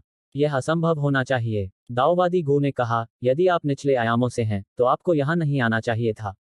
आपको इसके बजाय केंद्रीय दिव्य प्रांत में होना चाहिए। यांग ये काफी हैरान था। केंद्रीय दिव्य प्रांत? दाओवादी गो ने यांग ये की ओर देखा और कहा, केंद्रीय दिव्य प्रांत में एक प्रवेश कुंड है और जो भी निचले आयामों से आते हैं वे वहां पहुंचते हैं। चूंकि आप निचले आयामों से हैं, इसलिए आपको भी वहां पहुंचना चाहिए था, पाइन प्रांत में नहीं। यांग ये ने अपना सिर हिलाया और कहा, मुझे नहीं पता। वैसे भी, जब मैं उठा तो मैं यहीं था। उन तीनों ने एक दूसरे की ओर देखा और उनकी आंखों में हैरानी के भाव थे। अपनी ताकत और अनुभव के आधार पर वे स्वाभाविक रूप से यह समझने में सक्षम थे कि यांग ये झूठ नहीं बोल रहा था। यांग ये स्वाभाविक रूप से झूठ नहीं बोल रहा था और यही कारण था कि वे हैरान थे। काफी समय बीतने के बाद दाओवादी गु ने पूछा, तुमने मेरा शिष्य होने का नाटक क्यों किया? यांग ये ने बहुत पहले ही इस सवाल का जवाब सोच लिया था, इसलिए उसने तुरंत कहा, क्योंकि मैं आपका सम्मान करता हूँ, सीनियर। मैंने बहुत पहले सुना था कि सीनियर गो एक बेजोड़ विशेषज्ञ हैं और आपकी तलवार की तकनीक असाधारण और बेजोड़ है। इसके अलावा, आप एक वीर और साहसी व्यक्ति हैं, जिनकी नैतिकता बादलों तक पहुंचती है। इसलिए, मैं लंबे समय से सीनियर से मिलने का इंतजार कर रहा था, और इसीलिए मैंने सीनियर का शिष्य होने का नाटक किया। कृपया मुझे माफ करें। अन्य दो बूढ़ों के मुंह के कोने फड़क उठे, कैसी चापलूसी। यांग ये की बात सुनकर दाओवादी गो ने हल्की मुस्कान दिखाई और फिर सिर हिलाया। बच्चे, हालांकि इसमें कुछ चापलूसी है, फिर भी इसे सच माना जा सकता है। ठीक है, इस बात को ध्यान में रखते हुए कि तुम इतने बुरे नहीं हो, मैं तुम्हें मेरा शिष्य होने का नाटक करने के लिए माफ कर दूंगा। यांग ये ने यह सुनकर राहत की सांस ली। अगर दाओवादी गो ने इस बारे में कोई उपद्रव नहीं किया होता, तो प्राचीन तलवार स्कूल के अन्य लोग निश्चित रूप से कुछ नहीं कहते। चाहे जो भी हो, उसके और प्राचीन तलवार स्कूल के बीच का मामला आखिरकार शांति से सुलझ गया था। यांग ये ने तीनों बूढ़ों की ओर देखा और कहा, वरिष्ठों, मैं प्राचीन तलवार स्कूल में शामिल होने की उम्मीद करता हूं, लेकिन मेरी तलवार की मंशा केवल प्रथम स्तर पर है। यदि प्राचीन तलवार स्कूल मुझे स्वीकार करने के लिए तैयार नहीं है, तो ईमानदारी से कहूं तो मेरे पास अंतहीन शैतान संप्रदाय या बादलों के महासागर अकादमी में शामिल होने के अलावा कोई विकल्प नहीं है, क्योंकि यह दाओ आदेश को अपमानित करने के बाद मेरे लिए जीवित रहने का एकमात्र तरीका है। नहीं, तीनों एक साथ बोले। उन्होंने एक दूसरे को देखा और थोड़ा शर्मिंदा लग रहे थे। बाईं ओर के बूढ़े व्यक्ति ने खांसते हुए कहा, अरे, नियम तो मरे हुओं ने तय किए थे, लेकिन हम जिंदा हैं। हालांकि आपकी तलवार की मंशा छठे स्तर तक नहीं पहुंची है, लेकिन तलवार दाव में आपकी ताकत और प्राकृतिक प्रतिभा तलवार स्कूल की आवश्यकताओं से कहीं ज्यादा है। इसके अलावा, आपकी तलवार की मंशा कभी स्वर्ग रैंक के तीसरे स्तर पर थी, और इसकी वर्तमान स्थिति का एकमात्र कारण यह है कि आपने एक गुप्त तकनीक का उपयोग किया है। इसलिए, आप हमारे प्राचीन तलवार स्कूल में शामिल होने के लिए पूरी तरह से योग्य हैं। दाओवादी गो ने भी कहा, वर्तमान में, पूरी दुनिया को पता है कि आप मेरे प्राचीन तलवार स्कूल के सदस्य हैं, इसलिए यदि आप हमारे तलवार स्कूल में शामिल नहीं होते हैं तो क्या हर कोई हमारे प्राचीन तलवार स्कूल पर नहीं हंसेगा? तुम सच में प्राचीन तलवार स्कूल में शामिल होना चाहते हो? अचानक, दाईं ओर का बूढ़ा आदमी बोला, या तुम अभी खुद की सुरक्षा के लिए प्राचीन तलवार स्कूल का उपयोग करना चाहते हो? दाओवादी गो और दूसरे बूढ़े व्यक्ति ने जब यह सुना तो उनके चेहरे पर गंभीर भाव उभर आए। यांग ये की प्राकृतिक प्रतिभा वाकई असाधारण थी, और प्राचीन तलवार विद्यालय ने स्वाभाविक रूप से तलवार दाव में ऐसी राक्षसी प्रतिभा का स्वागत किया। हालांकि, अगर यांग ये सिर्फ खुद को जिंदा रखने के लिए शामिल हो रहा था, तो प्राचीन तलवार विद्यालय के लिए उसे अस्वीकार करना ही बेहतर था, चाहे उसकी प्रतिभा कितनी भी राक्षसी क्यों न हो, क्योंकि वे एक कृतघ्न कमीने को पाल सकते थे। यांग ये जानता था कि यह उनका अंतिम प्रश्न था। यदि उसने इसका उत्तर ठीक से दिया, तो उसे प्राचीन तलवार विद्यालय में शामिल होने की अनुमति दी जाएगी। यदि वह सफल रहा, तो परिणाम स्पष्ट थे। आखिरकार, उसने प्राचीन तलवार विद्यालय के लिए इतनी बड़ी मुसीबत खड़ी कर दी थी और उसके कई शिष्यों को मरवा दिया था। तो, प्राचीन तलवार विद्यालय इस मामले को कैसे छोड़ सकता था, अगर उसे अंत में कुछ हासिल नहीं हुआ? प्राचीन तलवार स्कूल कोई देवदूत नहीं था। यांग ये बहुत देर तक चुप रहा, और फिर उसने कहा, आप सभी को सच बताऊं, जब मैंने पहली बार प्राचीन तलवार स्कूल का शिष्य होने का नाटक किया था, तो मैंने खुद को बचाने के लिए उस पहचान का इस्तेमाल करने का इरादा किया था। हालांकि, उसके बाद मैं प्राचीन तलवार स्कूल के कई शिष्यों से मिला। सच कहूं तो, प्राचीन तलवार स्कूल के बारे में मेरी धारणा बहुत अच्छी है, इसलिए अगर मुझे शामिल होने के लिए कोई शक्ति चुननी पड़े, तो प्राचीन तलवार स्कूल मेरी पहली पसंद होगी। मुझे पता है कि आप किस बारे में चिंतित हैं, और मैं बस इतना ही कह सकता हूं कि मैं प्राचीन तलवार स्कूल को धोखा नहीं दूंगा अगर वह मुझे धोखा नहीं देता है।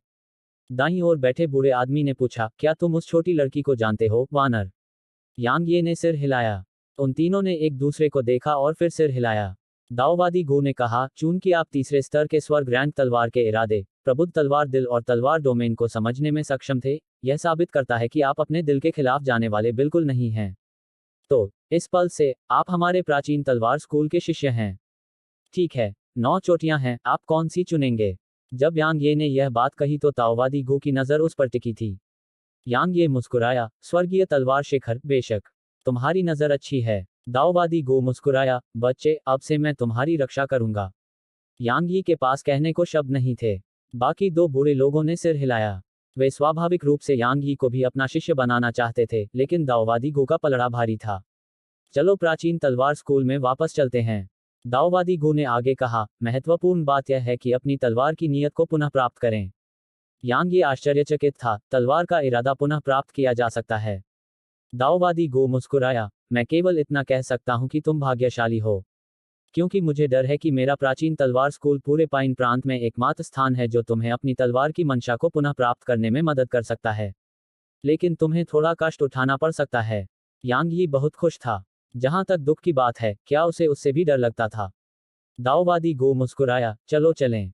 यांग ये ने उत्तर दिया, मेरी तलवार की नीयत को पुनः प्राप्त करने में कितना समय लगेगा? दाओवादी गो ने एक पल के लिए गहराई से सोचा और कहा, तुमने तलवार की 13 स्तरों की मंशा को प्रज्वलित किया है, इसलिए इसे ठीक करना काफी मुश्किल और परेशानी भरा है। इसमें कम से कम 1 महीना लगेगा।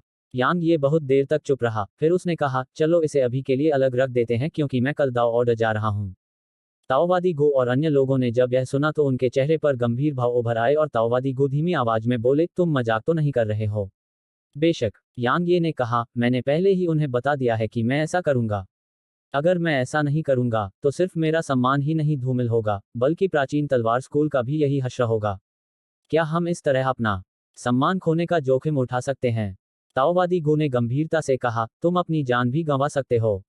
अगर मैं ऐसा नहीं करता, तो प्राचीन तलवार स्कूल के और भी लोग अपनी जान गंवा सकते हैं।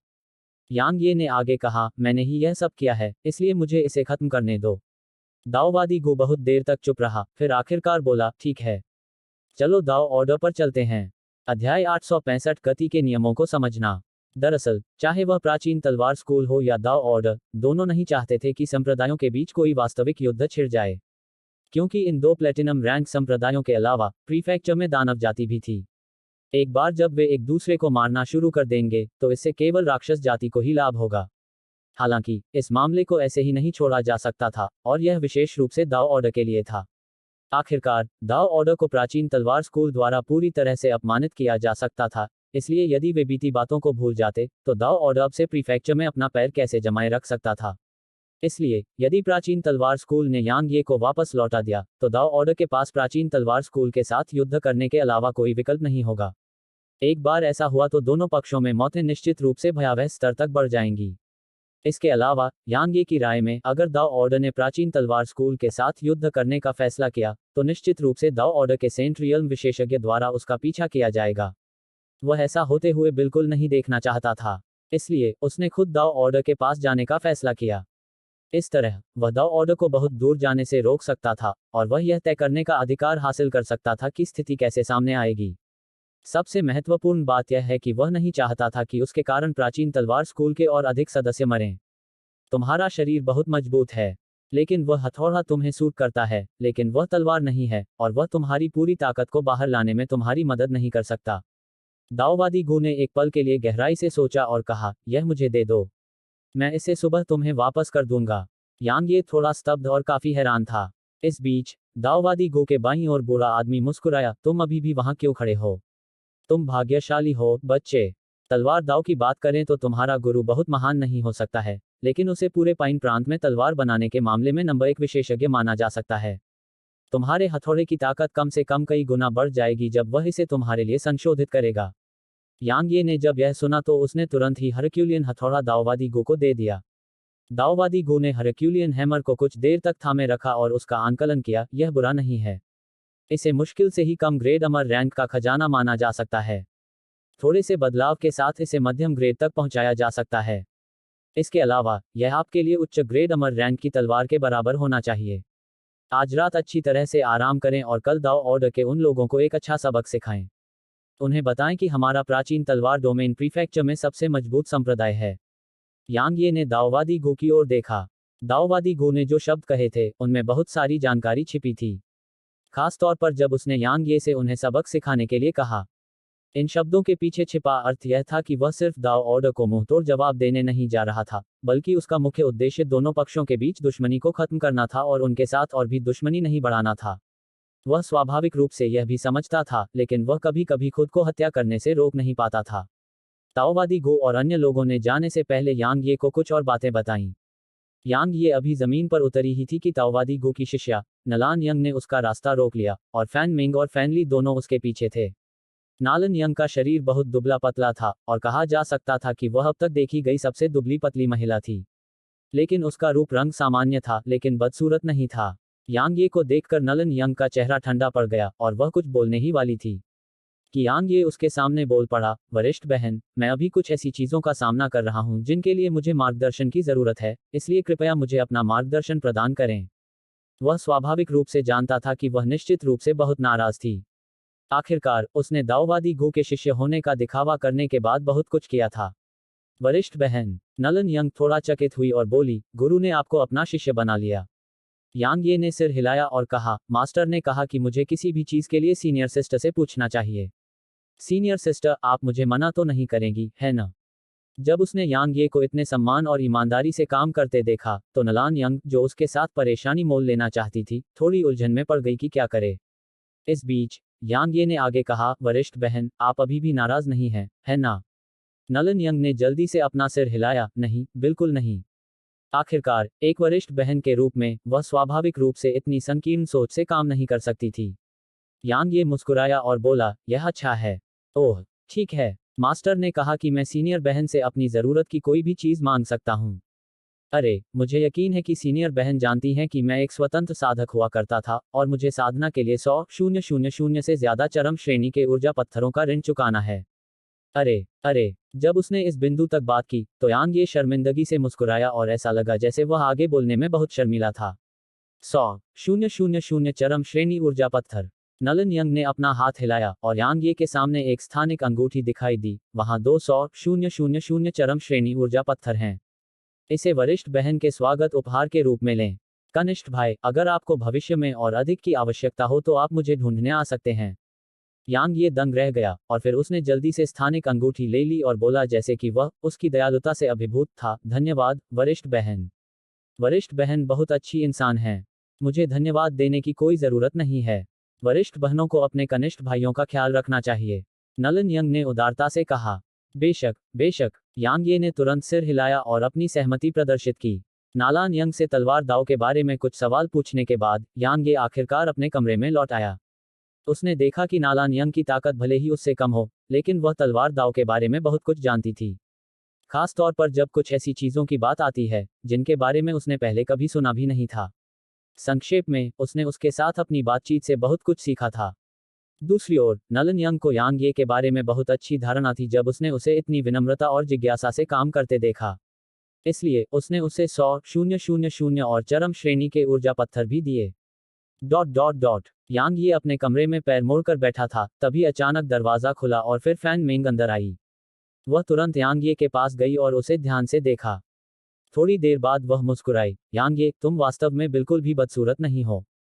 क्या आपको मेरा पुराना रूप पसंद है या यह? यांग ये मुस्कुराया। उसने जवाब दिया, यह सिर्फ तुम्हें ही होना चाहिए। क्यों? यांग ये ने कहा, मैं पहले बहुत बदसूरत थी। उसने उत्तर दिया, यदि मैं एक दिन बदसूरत हो जाऊं तो क्या तुम तब भी मेरी रक्षा करोगे? यांग ये ने हंसते हुए कहा, इससे कोई लेना देना नहीं है कि आप बदसूरत हैं या सुंदर। वह उसे बहुत देर तक देखती रही, फिर अचानक एक कदम आगे बढ़ी और अपने हाथों से उसके सिर को लपेट लिया। उसके बाद उसने हल्के से उसके माथे पर चुंबन किया, जिससे उसका चेहरा लाल हो गया और उसने कहा, मेरे लिए भी यही है।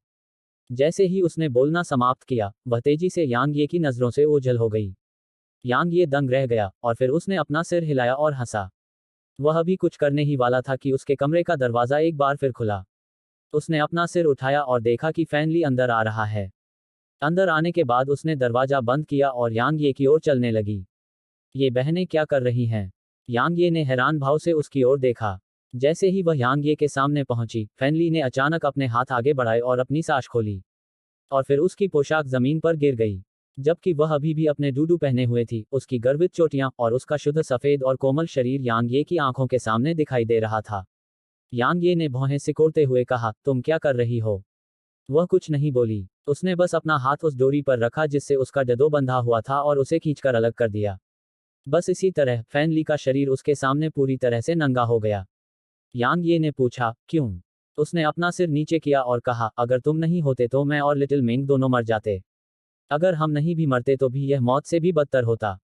हम शायद इस जीवन में तुम्हारी दयालुता का बदला नहीं चुका पाएंगे, और मेरे पास ऐसा कुछ भी नहीं है जो मैं तुम्हें दे सकूं। मेरे पास सिर्फ मेरा शरीर है। चिंता मत करो, मुझे कभी किसी दूसरे आदमी ने छुआ तक नहीं है। यांग ये ने अपना कंबल पकड़ा और उसे ओढ़ाने से पहले उसके पास गया। फैन ली का नाजुक शरीर थोड़ा कांप उठा, जबकि उसकी आंखों में दुख की एक झलक दिखाई दी। क्या तुम अब भी मुझसे नफरत करती हो? यांग ये ने अपना सिर हिलाया और कहा, मैंने पहले भी ऐसा किया था, लेकिन इस दौरान मैंने पाया कि तुम वास्तव में इतने घिनौने नहीं हो। क्योंकि फैन मिंग के लिए तुम्हारा प्यार सच्चा है। अगर मैं खुद को तुम्हारी जगह रखूं और अगर कोई अनजान पृष्ठभूमि वाला व्यक्ति मेरी छोटी बहन के करीब आए, तो शायद मैं उस पर अपनी सांस भी बर्बाद न करूं और वहीं उसकी जान ले लूं। फैन ली ने पूछा, तुम्हें मुझे छूने से नफरत है? यांग ये ने जोर से हंसते हुए कहा, मैं एक पुरुष हूं, एक सामान्य पुरुष। जबकि आप एक खूबसूरत महिला हैं, एक ऐसी महिला जो किसी भी पुरुष का दिल जीत सकती है। तो फिर क्यों? उसने आगे कहा, चिंता मत करो, मैं यह अपनी मर्जी से कर रही हूं। यांग ये ने अपना सिर हिलाया, मैं एक सामान्य आदमी हूं, लेकिन मैं सिद्धांतों पर चलने वाला व्यक्ति हूं। मैं दूसरों की कमजोरियों का फायदा उठाने से इनकार करता हूं, और मैं ऐसे कामों से घृणा करता हूं। हमारे बीच कोई भावनाएं नहीं हैं। इसलिए अगर हमारे बीच कुछ भी होता, तो मैं तुम्हारे और अपनी पत्नियों के प्रति गैर जिम्मेदार होता। मैं पहले से ही उनका बहुत एहसानमंद हूं, और मैं नहीं चाहता कि उन्हें थोड़ी सी भी नाखुशी का अनुभव हो। यांग ये ने कुछ देर रुकने के बाद कहा, मुझे पता है कि तुम ऐसा क्यों कर रहे हो, और मैं बस इतना कहना चाहता हूं कि अगर तुम मुझे धन्यवाद देना चाहते हो, तो ऐसा करने की बिल्कुल भी जरूरत नहीं है। क्योंकि जब तक मैं कुछ करना चाहता हूं, तब तक मैं कभी नहीं सोचता कि कोई मुझे इसके लिए भुगतान करेगा या नहीं। इसके विपरीत, अगर मैं कुछ नहीं करना चाहता, तो एक औरत की तो बात ही छोड़ो, मेरे सामने पड़ी हजारों बेहद खूबसूरत सुंदरियां भी मुझे ऐसा करने के लिए मजबूर नहीं कर पाएंगी। उसने धीरे से पूछा, तुम्हारी पत्नियां हैं? यांग ये ने सिर हिलाया, मैं उन्हें ढूंढने के लिए यहाँ आया हूँ। उसने उसकी ओर देखा और कहा, तुम्हारा होना शायद उन्हें खुशी से भर देता है। जैसे ही उसने बोलना समाप्त किया, उसने अपने कपड़े पहनने शुरू कर दिए, और उसने यांग ये से इसे छिपाने की भी कोशिश नहीं की। उसके समाप्त होने के बाद फैन ली यांग ये के पास गई और बोली, क्या तुम जानती हो, मैं हमेशा बहुत भाग्यशाली महसूस करती हूँ। मैं भाग्यशाली महसूस करती हूँ कि मैंने तुम्हें जिज्ञासा से सड़कों पर उठाया। लेकिन मैं पछतावे से भी भरी हुई हूँ। मुझे तुम्हारे साथ ऐसा व्यवहार करने का पछतावा है। जब उसने इतना कहा, तो वह यांग ये के करीब चली गई और अपने लाल होंठों से यांग ये के माथे पर हल्के से चुंबन किया, मुझे माफ कर दो। जैसे ही उसने बोलना समाप्त किया, वह मुड़ी और उसके कमरे से बाहर चली गई। जैसे ही फैनली कमरे से बाहर निकली, एक छोटी और नाजुक आकृति उसकी बाहों में कूद पड़ी। बड़ी बहन, आप हार गईं, आप हार गईं। उसने आपका फायदा नहीं उठाया, और उसने आपकी कमजोरी के पल का फायदा नहीं उठाया। अब आप मुझे रोकने के लिए कोई और बहाना नहीं बना सकती। किसने कहा कि उसने ऐसा नहीं किया? उसने मेरे शरीर का नहीं, बल्कि मेरे दिल का फायदा उठाया। Dot dot dot. कमरे में यांग ये जमीन पर पैर फैलाकर बैठा था, जबकि नान केतु और काले कपड़े वाला वह आदमी, जिसे नान केतु छाया कहता था, दोनों उसके सामने खड़े थे। लगभग 1 घंटा बीतने के बाद दोनों को तलवार सेवकों के रूप में परिष्कृत किया गया। गति के नियम, अगर मैं इसे समझने में सक्षम हूं, तो यांग ये की धीमी बुदबुदाहट कमरे के भीतर सुनी जा सकती थी। एक डुडू एक प्रकार का प्राचीन अधोवस्त्र है। अगर आप चाहें तो इसे देख सकते हैं। अध्याय 866, यांग ये आने की हिम्मत नहीं करती। क्या गति का नियम दुर्जेय था? बेशक यह था। यांग ये बहुत स्पष्ट रूप से जानता था कि नान केतु की अपनी शारीरिक शक्ति वास्तव में एक साधारण एक्साल्ट रियल्म विशेषज्ञ के बराबर थी, लेकिन नान केतु उसे उड़ा देने में सक्षम था। क्यों? क्योंकि जब गति एक निश्चित स्तर पर पहुंच जाती है, तो वह अद्वितीय शक्ति पैदा कर सकता है। उदाहरण के लिए एक पत्थर लें, यह अपने आप में कोई बल नहीं रखता है, लेकिन अगर यह 10 किलोमीटर से अधिक ऊपर से गिरता है, तो जमीन पर गिरने पर जो बल होता है, वह निश्चित रूप से एक प्रथम स्वर्ग क्षेत्र साधक को आसानी से मारने के लिए पर्याप्त होगा। यह कहा जा सकता है कि यदि गति के नियमों का सही ढंग से उपयोग किया जाए तो यह उनके क्षय नियमों से किसी भी प्रकार कमजोर नहीं होगा। यदि उसने नान केतु के गति के नियमों को दबाने के लिए तलवार के क्षेत्र पर भरोसा नहीं किया होता, तो भले ही उसके क्षय नियम नान केतु को आसानी से मार सकते थे, लेकिन उसके क्षय नियम नान केतु पर कैसे प्रहार करते, जबकि नान केतु इतना तेज था। जब गति एक निश्चित स्तर पर पहुंच गई, तो सारी तकनीकें और यहां तक कानून भी उसके सामने बेकार हो गए। यांग ये ने नान केतु को तलवार सेवक में परिष्कृत करने का कारण स्वाभाविक रूप से यह था कि वह गति के नियमों को सीखना चाहता था। अगर यह कोई और होता, तो यह निश्चित रूप से असंभव होता, क्योंकि यह नानजिंग भी किसी दूसरे के नियमों को सीखने में पूरी तरह से असमर्थ होती, भले ही वह व्यक्ति उसे बार बार यह दिखाता हो। आखिरकार नानकेतु ने इसे समझने के लिए अपना पूरा जीवन लगा दिया था। इसलिए अगर कोई और उससे यह सीखना चाहे तो यह बहुत मुश्किल होगा, स्वर्ग में चढ़ने जितना मुश्किल। हालांकि यांग ये के लिए यह इतना मुश्किल नहीं था। यदि उसे गति के नियमों को केवल प्रदर्शित किया जाता तो उसके लिए उन्हें समझना स्वाभाविक रूप से असंभव था, लेकिन यदि यह उसके तलवार क्षेत्र के दायरे में किया जाता तो क्या होता। तलवार क्षेत्र ने अपनी एक अलग दुनिया बना ली थी, और तलवार क्षेत्र के अंदर की हर चीज उसकी नज़र में साफ दिखाई देती थी। यह कहा जा सकता है कि तलवार क्षेत्र के अंदर की हर चीज उसके शरीर के एक हिस्से के बराबर थी। यदि नानकेतु ने उसे उसकी तलवार के क्षेत्र में गति के नियम दिखा दिए होते तो वह गति के नियमों को बहुत अच्छी तरह समझ सकता था। बेशक सिद्धांत रूप में तो यह सही था, लेकिन यांग ये को नहीं पता था कि वह वास्तव में सफल हो पाएगा या नहीं। लेकिन यह कोशिश करने लायक था। यांग ये ने बिना समय बर्बाद किए तुरंत तलवार डोमेन सक्रिय कर दिया। इसके बाद उसने नानकेतु को आदेश दिया कि वह उसे गति के नियम दिखाना शुरू करे। शुरुआत में यांग ये ने नानकेतु को दबाने के लिए तलवार डोमेन का उपयोग नहीं किया था, और ऐसी परिस्थितियों में नानकेतु की गति इतनी तेज थी कि वह भी केवल एक धुंधली छाया को चमकता हुआ देख सकता था। इस समय यांग ये के चेहरे पर एक गंभीर भाव था, क्योंकि तलवार के क्षेत्र के बिना नानकेतु को मारना उसके लिए बिल्कुल असंभव होता।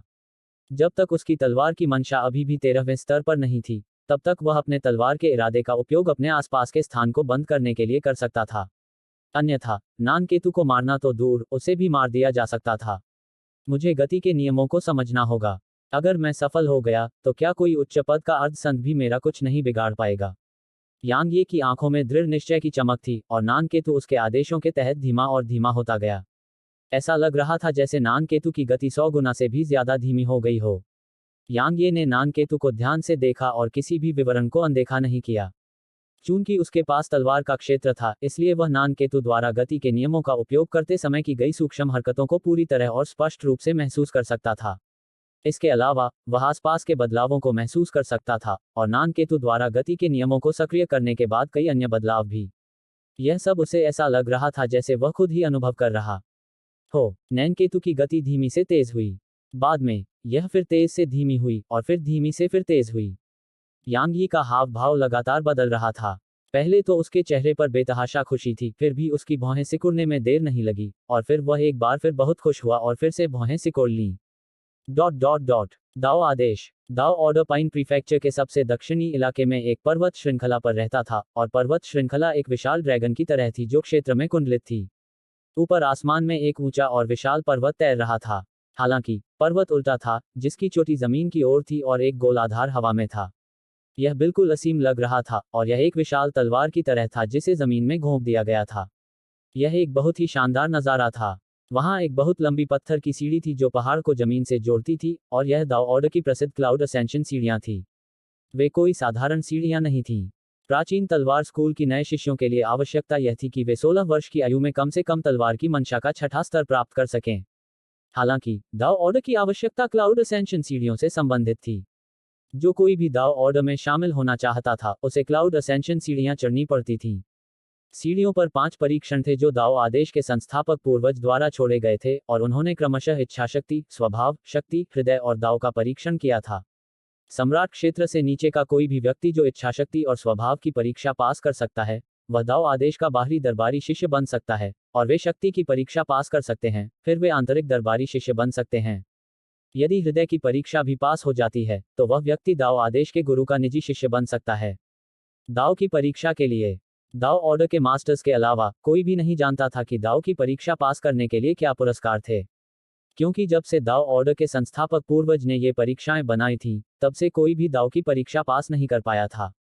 यहाँ तक व्यवस्था के रक्षक, जिनके बारे में कहा जाता था कि वे एक ऐसी प्रतिभा हैं जिनका 10,000 वर्षों में आना दुर्लभ है, को भी दाओ के परीक्षण द्वारा रोक दिया गया था।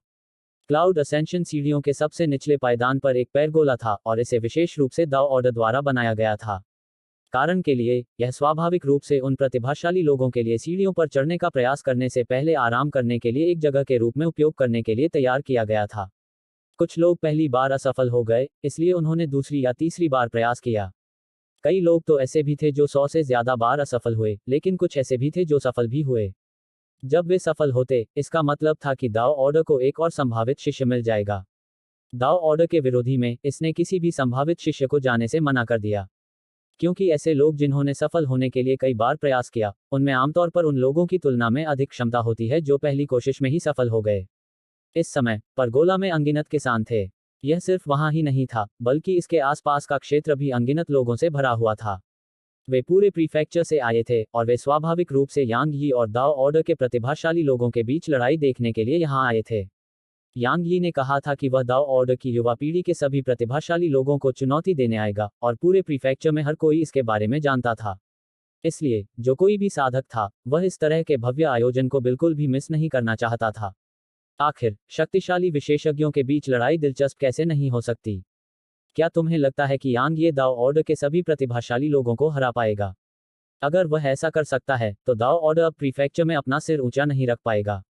आखिरकार यह किसी के सामने के दरवाजे पर जाकर उसके चेहरे पर तमाचा मारने जैसा है।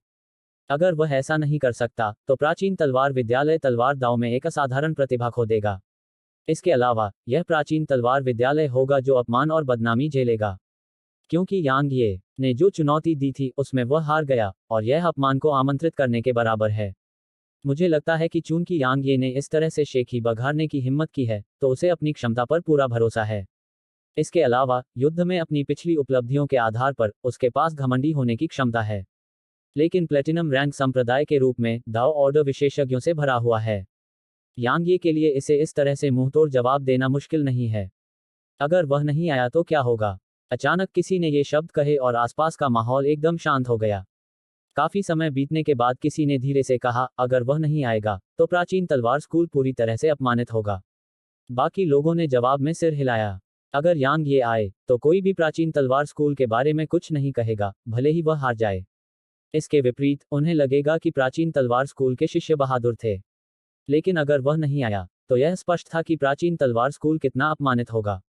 आखिरकार प्राचीन तलवार स्कूल ने हमेशा घोषणा की थी कि उनके सदस्य मर सकते हैं, लेकिन उन्हें अपना सम्मान बनाए रखना होगा।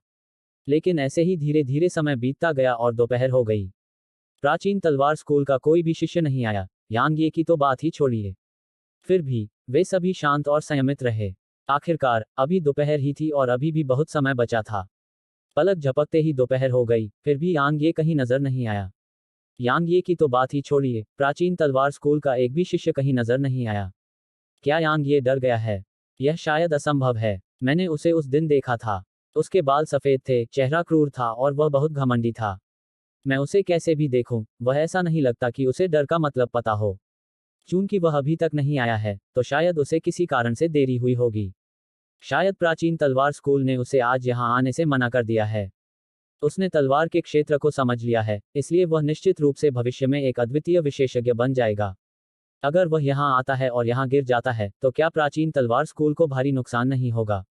यह संभव है। आखिरकार जब तक तलवार दाव में यांग ये जैसे प्रतिभाशाली व्यक्ति की मृत्यु नहीं होती, तब तक वह निश्चित रूप से भविष्य में एक असाधारण विशेषज्ञ बन जाएगा। उस समय प्राचीन तलवार स्कूल में लू वान एर और यांग ये दोनों होंगे, और यह एक डायमंड रैंक संप्रदाय भी बन सकता है। लेकिन क्या प्राचीन तलवार स्कूल अपनी प्रतिष्ठा को ऐसे ही त्याग देगा? असाधारण प्रतिभा की तुलना में प्रतिष्ठा क्या है? मार्शल ज्ञानोदय शहर। इस समय यांगे के कमरे के बाहर का क्षेत्र लोगों से भरा हुआ था, और वे सभी प्राचीन तलवार स्कूल के शिष्य थे। इसके अलावा प्रकाश की किरणें लगातार आसमान से गुजर रही थीं, क्योंकि प्राचीन तलवार स्कूल के अधिक से अधिक शिष्य यांगे के कमरे के आसपास के क्षेत्र में जमीन, दीवारों और यहां तक कि छतों पर उतर आए थे। उन सभी की निगाहें यांगे के कमरे पर टिकी थीं। दाओवादी गु यांगी के कमरे के दरवाजे के बाहर खड़ा था। इस समय उसकी आंखें थोड़ी बंद थीं, जबकि उसके चेहरे पर एक उदास भाव देखा जा सकता था। दाओवादी गो, वरिष्ठ भाई यांग बाहर क्यों नहीं आए? शिष्यों में से एक अंततः खुद को रोक नहीं सका। इस समय यांग ये को पूरे प्राचीन तलवार स्कूल का प्रतिनिधित्व करने वाला कहा जा सकता है। अगर वह अपने कमरे से बाहर नहीं निकलता और दाओ ऑर्डर की ओर नहीं जाता, तो तलवार स्कूल के शिष्य दुनिया में गर्व से कैसे चल पाते? यह कहा जा सकता है कि वह पूरे तलवार स्कूल की महिमा से जुड़ा हुआ था। ताओवादी गो ने कुछ नहीं कहा, लेकिन जबकि वे शिष्य इस बात से नाखुश थे कि ताओवादी गु चुप रहे, उन्होंने जबरदस्ती अंदर घुसने या उनसे सवाल करना जारी रखने की हिम्मत नहीं की। यदि यांग ये नहीं जा रहा है, तो मैं जाऊंगा। शिष्यों में से एक ने अचानक दहाड़ लगाई, और फिर वह प्रकाश की एक किरण में परिवर्तित हो गया जो आकाश में चली गई और तुरंत क्षितिज में गायब हो गई। मैं भी जा रहा हूं। अपनी गतिविधि या योजना में मुझे शामिल करें। मैं भी। आप सब मेरे बिना कैसे रह सकते हैं? मैं। कुछ ही समय में उनमें से केवल कुछ ही लोग यहाँ रह गए। अध्याय 867 छिपे हुए रास्ते का नंबर 1। विशेषज्ञ। रात का पर्दा हट चुका था, और एक चमकीला चांद धीरे धीरे आसमान में उगाया था, और वह चमकदार जेट की डिस्क की तरह ऊपर लटक रहा था। केवल दाओवादी गो, फैन मिंग और फैन ली ही यांग ये के कमरे के बाहर रहे। फैन मिंग और फैन ली के चेहरे पर चिंता के भाव थे और वे कई बार उसके कमरे में प्रवेश करना चाहते थे, फिर भी अंत में उन्होंने खुद को रोक लिया। क्योंकि दाओवादी गो ने कहा कि यांग ये साधना कर रहा था और यह एक महत्वपूर्ण क्षण हो सकता है। इसलिए वह ऐसे क्षण में उसे परेशान नहीं कर सकता था या इससे उसके सारे प्रयास व्यर्थ हो सकते थे। हालांकि अगर यांग ये अभी भी अपने कमरे से बाहर नहीं आया, तो प्राचीन तलवार स्कूल वास्तव में प्रीफेक्चर का हंसी का पात्र बन जाएगा। दाओवादी गो दोनों बहनों की तुलना में कहीं ज्यादा शांत था। कम से कम उसके हाव भाव से तो ऐसा ही लग रहा था। इस समय प्रांत के पूरे उत्तर में हंगामे की स्थिति थी, क्योंकि पूरा उत्तर कह रहा था कि यांग ये ने दाओ आदेश में आने की हिम्मत नहीं की और प्राचीन तलवार स्कूल को दाओ आदेश से डर लगता था। उत्तर में बहुत से लोग थे जो यांग ये की प्रशंसा करते थे और उनमें प्राचीन तलवार स्कूल के शिष्य और अनगिनत अन्य स्वतंत्र साधक भी थे। क्योंकि यांग ये वास्तव में भयंकर, निर्दयी, दबंग और साहसी था। दाओ ऑर्डर हजारों सालों से प्रीफेक्चर में मौजूद था और यह एक बेहद घमंडी, दबंग और क्रूर संप्रदाय था। फिर भी अब ऐसे संप्रदाय को यांग ये ने मुंह पर तमाचा मारा था। कहने की जरूरत नहीं है, अनगिनत लोगों को इससे बेहद खुशी हुई, खासकर प्राचीन तलवार स्कूल के शिष्यों को। जैसा कि वे कहते हैं, एक पहाड़ी पर दो बाघों के लिए कोई जगह नहीं है। उत्तर में केवल दाओ ऑर्डर और प्राचीन तलवार स्कूल था, इसलिए यह लगातार संघर्ष में था और उनके संप्रदायों के शिष्य हमेशा एक दूसरे से लड़ते रहते थे। इसलिए जब उन्हें पता चला कि यांग ये दाओ ऑर्डर में जाने और उसके सभी प्रतिभाशाली लोगों को चुनौती देने का इरादा रखता है, तो प्राचीन तलवार स्कूल के सभी शिष्यों का खून उत्साह से उबल पड़ा। यह कहा जा सकता है कि यांग ये की प्रतिष्ठा लगभग तलवार सम्राट लू वान एर तक पहुंच गई थी।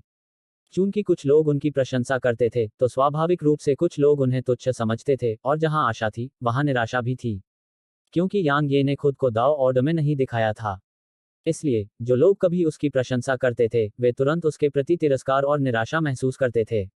उनकी राय में, और यह विशेष रूप से प्राचीन तलवार स्कूल के शिष्यों के लिए था, प्राचीन तलवार स्कूल के सदस्य अपनी जान गंवा सकते थे, लेकिन प्राचीन तलवार स्कूल को किसी भी तरह का अपमान सहने की अनुमति नहीं दी जा सकती थी। फिर भी यांग यी ने बचना चुना था, उसने अपना सम्मान खोना चुना था। प्राचीन तलवार स्कूल के कई शिष्य दाओ ऑर्डर की ओर बढ़ चुके थे। इस बार प्राचीन तलवार स्कूल के उच्च अधिकारी भी उन्हें जाने से नहीं रोक पाए। दरअसल जीवन का मतलब है सम्मान और आदर पाने के लिए प्रयास करना, और अगर कोई इसे खो दे तो जीने का क्या मतलब है। दाओ आदेश। इस समय दाओ ऑर्डर के बाहर पेरगोला के आसपास अधिक से अधिक लोग आ रहे थे। यह केवल वह क्षेत्र ही नहीं था जो लोगों से भरा था, साधकों ने पहाड़ के आसपास के क्षेत्र को भी कवर किया था। वे सभी स्वाभाविक रूप से यह देखने के लिए यहाँ आए थे कि कैसे यांग ये ने अकेले ही दाओ ऑर्डर की युवा पीढ़ी के सभी प्रतिभाशाली लोगों को चुनौती दी। हालांकि यांग ये का कोई पता नहीं था। लानत है, सोचो कि मैं उसकी प्रशंसा करता था। मैंने कभी नहीं सोचा था कि वह क्या होगा। मैंने तो दिन रात उसका इंतजार करते हुए अपना समय भी बर्बाद कर दिया। धिक्कार है, तुमने सिर्फ एक दिन और रात का इंतजार किया। मैं यहाँ 3 दिन और 3 रातों से हूँ। इस दौरान मैंने शौच करने की भी हिम्मत नहीं की, क्योंकि मुझे डर था कि मैं यांग ये को युद्ध में देखने का मौका खो दूंगा। मुझे कभी उम्मीद नहीं थी कि वह वाकई पीछे हट जाएगा। सच में, अगर तुम्हारे पास क्षमता नहीं है, तो इतना घमंड मत करो। क्या यह हमें जानबूझकर धोखा देने जैसा नहीं है? वाकई, मैं इतने लंबे समय से इंतजार कर रहा हूँ, फिर भी वह नहीं आ रहा है। ऐसी स्थिति में होना बहुत ही परेशान करने वाला है। मैंने आप सभी को बता दिया है। यांग ये बस बात कर रहा था। दाओ ऑर्डर के सभी प्रतिभाशाली लोगों को चुनौती देना, उसका तो कहना ही क्या, तलवार सम्राट लू वान भी ऐसा नहीं कर सकता। आप सभी किस बात के लिए अधीर हो रहे हैं? क्या दिन खत्म होने में अभी भी 2 घंटे नहीं बचे हैं? शायद वह आखिरी समय पर पहुंचे। विशेषज्ञों को आश्चर्य और रहस्य का तत्व पसंद है। तो चलिए बस इंतजार करते हैं। वह आया है। वह अभी तक नहीं आया है। मुझे लगता है कि उसकी हिम्मत नहीं है। मैं अभी बता दूं, मैं निंग ताओ, अगर वह आया तो वहीं पर गंदगी खा लूंगा। देखो, प्राचीन तलवार स्कूल के शिष्य यहाँ हैं। अचानक किसी ने चिल्लाया और सभी ने अपने सिर ऊपर उठाकर देखा। उन्होंने आकाश में प्रकाश की कुछ हजार किरणें देखीं। वे उल्का वर्षा की तरह लग रहे थे जो दाओ ऑर्डर की ओर गिर रही थी। भले ही वे लगभग 3 किलोमीटर दूर थे, यहाँ हर कोई उल्का वर्षा से आने वाली भयंकर तलवार की तीव्रता को महसूस कर सकता था, और वे इसे सीधे नहीं देख सकते थे। प्रकाश की किरणें उतरी और प्राचीन तलवार स्कूल के कुछ हजार शिष्य क्लाउड असेंशन सीढ़ियों के नीचे दिखाई दिए। चेनडोंग, नलानयंग और वुयानजोंग समूह का नेतृत्व कर रहे थे। ओह माय, आज प्राचीन तलवार स्कूल के इतने सारे प्रतिभाशाली लोग मेरे दाओ आदेश में क्यों आए? अचानक सीढ़ियों के ऊपर से एक थोड़ी ऊंची और नाजुक आवाज गूंजी। यहाँ मौजूद हर किसी ने देखा कि एक आदमी सफेद रंग के टाइट फिटिंग लबादे में सीढ़ियों से कदम दर कदम नीचे उतर रहा था।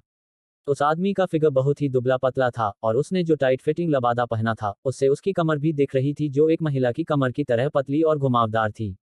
यह काफी आकर्षक और सेक्सी लग रहा था।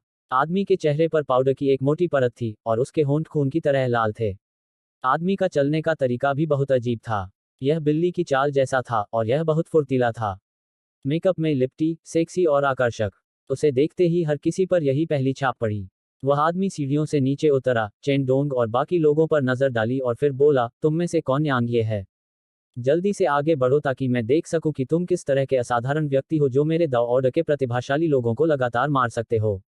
तुमने तो यह भी कहा था कि तुम हमारे सभी प्रतिभाशाली लोगों को चुनौती देने के लिए मेरे दाव ऑर्डर में आओगे। टीएस्क टीएस्क, कितना दबंग, घमंडी और घमंडी। ओह माय, मुझे ऐसे आदमी बहुत पसंद हैं। मैं इसे और बर्दाश्त नहीं कर सकता। वो यानजोंग ने अपना सिर हिलाया और हमला करने वाला था। हालांकि चेन डोंग ने उसे रोक दिया। वो यानजोंग ने चेन डोंग को देखा और पाया कि चेन डोंग की आंखों में वास्तव में एक गंभीर भाव था। वो यानजोंग ने जब यह देखा तो वह थोड़ा चौंक गया।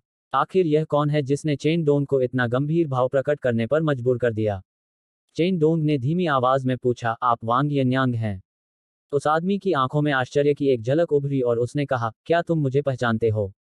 मैं उस व्यक्ति को कैसे नहीं पहचान सकता जो कभी दाव ऑर्डर के गुप्त मार्ग का नंबर 1 विशेषज्ञ था। चेन डोंग ने आगे कहा, अब आप पहले से ही एक अर्धसंत हैं, इसलिए दाव ऑर्डर ने आपको हमसे लड़ने के लिए नहीं भेजा होगा, है ना? तुम सब से लड़ो। वांग यन्यांग ने अपना सिर हिलाया और कहा, तुम सब बहुत कमजोर हो। मैं तुम सबको धमकाकर ऐसा कैसे कर सकता हूँ? मैं यहाँ सिर्फ यांगिए को देखने आया हूँ। कमजोर, और तुम बहुत मजबूत हो। यह प्राचीन तलवार स्कूल के एक सम्राट क्षेत्र के शिष्य ने कहा था। अर्धसंत वास्तव में उसकी पहुंच से बहुत दूर नहीं थे क्योंकि उसने एक बार सम्राट क्षेत्र के प्रथम रैंक पर रहते हुए एक अर्धसंत को मार डाला था। वांग यन्यांग की नजर उस आदमी पर पड़ी और फिर उसने अपना हाथ बढ़ाया और उस आदमी पर पंजा मारा। ठीक उसी तरह हर कोई आश्चर्य से देख रहा था कि वह आदमी तुरंत वांग यन्यांग के सामने आ गया और वांग यन्यांग का पीला सफेद हाथ उस आदमी के गले को कसकर पकड़े हुए था। यह मत सोचो कि तुम वाकई अद्भुत हो क्योंकि तुम एक अर्धसंत को मारने के लिए अपने साधना क्षेत्र को पार करने में सक्षम थे। मैंने तुम्हारे जैसे ही साधना क्षेत्र में रहते हुए कई उच्च श्रेणी के अर्धसंतों को मार डाला। अचानक चेन डोंग ने अपनी तलवार खींची और इसे सीधे वांग यन्यांग पर तान दिया। यह इतनी तेज थी कि यह तुरंत वांग यन्यांग के सामने आ गई। हालांकि वांग यन्यांग के हाव भाव बिल्कुल नहीं बदले, उसने बस अपनी उंगलियां आपस में दबाईं और झटका मारा और यह चेन डोंग की तलवार की नोक पर ठीक से लगा। ओह! चेन डोंग की तलवार धनुष की तरह झुकने से पहले हिंसक रूप से कांपने लगी। इस बीच चेन डोंग की आकृति को टक्कर के बल से बार बार पीछे धकेला गया और वह लगभग 20 कदम पीछे हट गया, तब जाकर वह आखिरकार खुद को रोक पाया।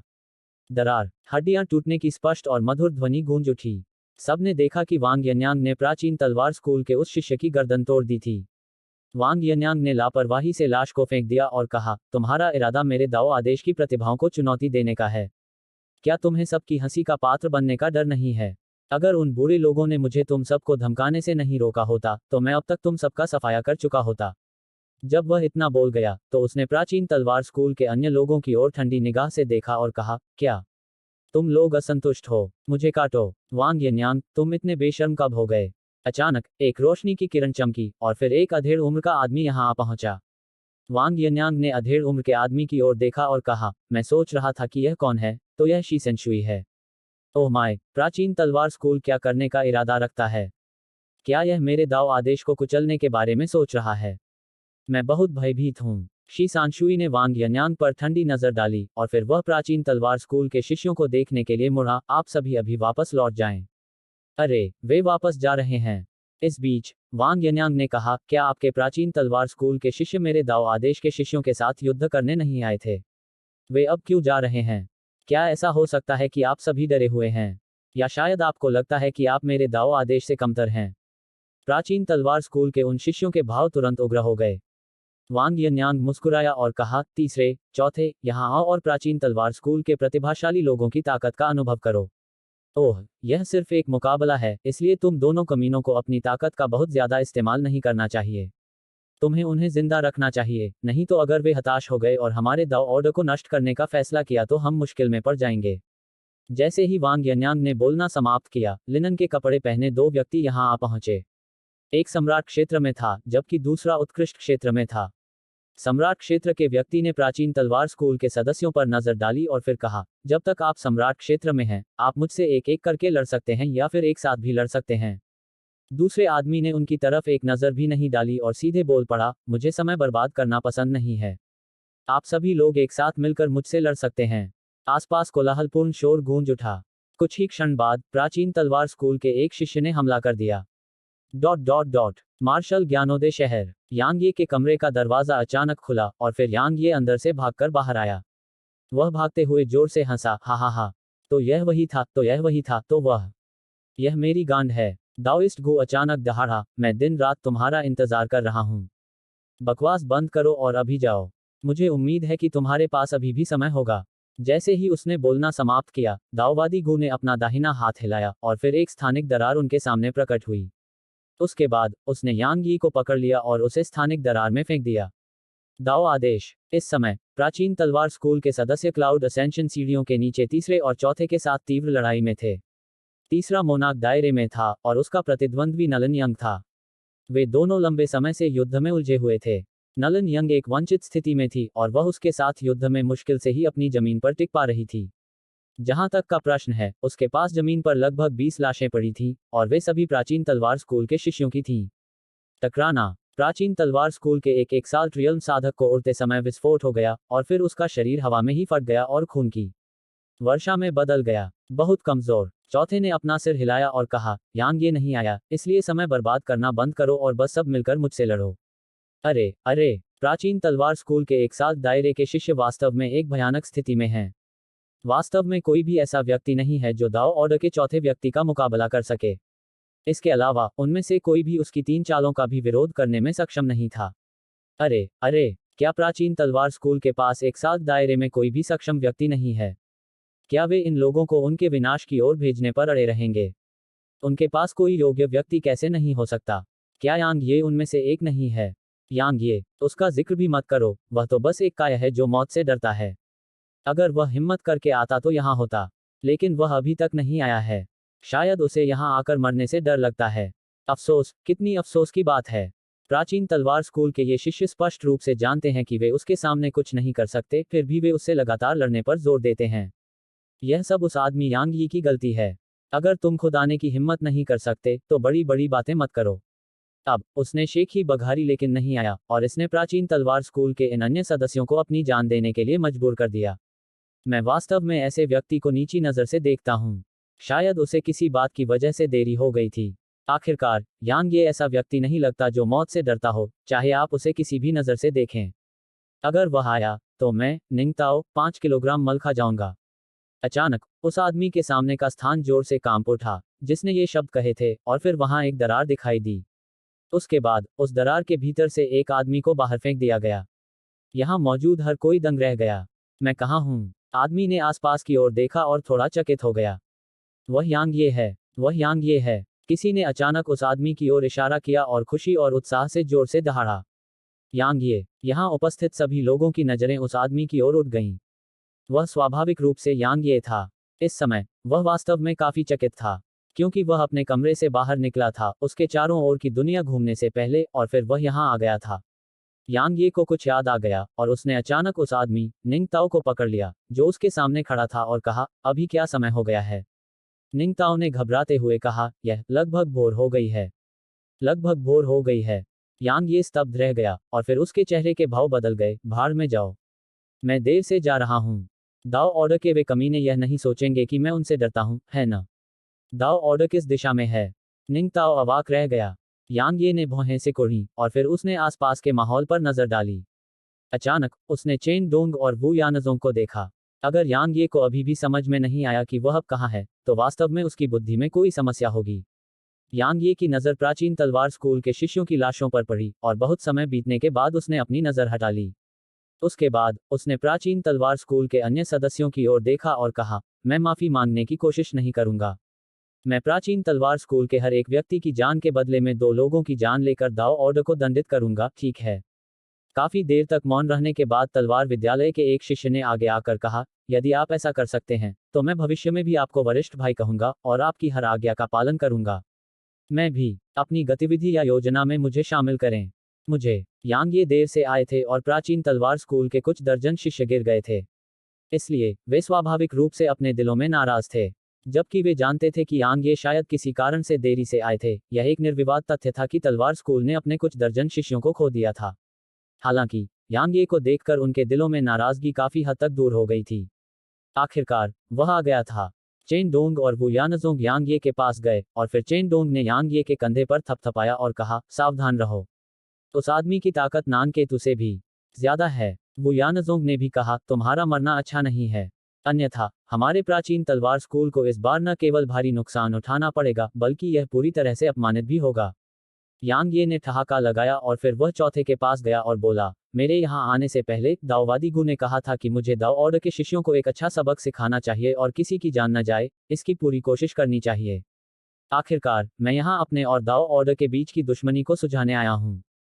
शुरुआत में मेरे मन में भी बिल्कुल यही विचार थे, लेकिन अब मुझे लगता है कि मुझे अपने विचार बदल देने चाहिए। चौथा धीरे धीरे यांग ये की ओर चलते हुए बोला, कुछ भी बदलने की कोई जरूरत नहीं है क्योंकि तुम्हें उनमें से किसी को भी महसूस करने का मौका नहीं मिलेगा। अचानक यांग ये के सामने की जगह हिल गई और फिर उसके सामने एक बड़ी तलवार दिखाई दी। तलवार बहुत बड़ी थी और उससे भी ऊंची। जहां तक इसकी चौड़ाई की बात है, यह लगभग 50 सेंटीमीटर थी। यांग ये जब उस विशाल तलवार पर नजर डालता है तो थोड़ा चौंक जाता है क्योंकि उसे यह थोड़ी जानी पहचानी सी लगती है। इस बीच दाओवादी गो की आवाज अचानक उसके दिमाग में गूंज उठी, यह आपके हथौड़े को संशोधित करके बनाया गया था। मैंने कुछ 100 प्रकार की सामग्री जोड़ी। इसने न केवल उस हथौड़े के प्रभावों को बनाए रखा है, बल्कि यह आपकी तलवार की ऊर्जा को बढ़ाने में भी सक्षम है। इसके अलावा इसका कोई अन्य प्रभाव नहीं है, लेकिन यह आपके लिए बिल्कुल उपयुक्त होना चाहिए, क्योंकि आप इसे तलवार की तरह घुमा सकते हैं और हथौड़े की तरह इससे प्रहार कर सकते हैं। दुर्भाग्य से मेरे पास इसके लिए उपयुक्त उपकरण आत्मा नहीं थी, अन्यथा यह और भी अधिक शक्तिशाली होता। यांग ये ने जब यह सुना तो वह बहुत खुश हुआ। आखिरकार हरक्यूलियन हैमर पहले भी बुरा नहीं था क्योंकि यह उसकी शारीरिक शक्ति को बढ़ा सकता था और यह पहाड़ जितना भारी भी था। इसलिए एक साधारण साधक इसके एक भी वार का विरोध नहीं कर सकता था। लेकिन इसकी एकमात्र खामी यह थी कि इसे तलवार के रूप में इस्तेमाल नहीं किया जा सकता था। बेशक उसकी साधना के स्तर पर किसी भी चीज और हर चीज को तलवार के रूप में इस्तेमाल किया जा सकता था। हालांकि हरक्यूलियन हैमर को तलवार साधक द्वारा इस्तेमाल करने के लिए नहीं बनाया गया था, इसलिए यह उसकी तलवार की ऊर्जा को बिल्कुल भी नहीं ले जा सकता था। इसके अलावा अगर ऐसा हो भी सकता है तो क्या युद्ध में हथौड़े को तलवार की तरह इस्तेमाल करना बहुत परेशानी भरा नहीं होगा? आखिरकार हथौड़ा तलवार से बहुत अलग होता है। फिर भी अब हरक्यूलियन हैमर को संशोधित करके तलवार में बदल दिया गया था। न केवल इसे तलवार के रूप में इस्तेमाल किया जा सकता था, बल्कि इसका इस्तेमाल दूसरों को हथौड़ा मारने के लिए भी किया जा सकता था। जैसा कि दाओवादी गो ने कहा था, यह वास्तव में उसके लिए उपयुक्त था। अब से मैं तुम्हें हरक्यूलियन तलवार ही कहूंगा, यांग ये ने हंसते हुए कहा और अपने दाहिने हाथ से हरक्यूलियन तलवार की मूठ पकड़ ली। तलवार अभी अभी उसके हाथ में आई ही थी कि यांग ये का चेहरा आगे की ओर झुका। इसके अलावा हरक्यूलियन तलवार लगभग उसकी पकड़ से बाहर हो गई थी।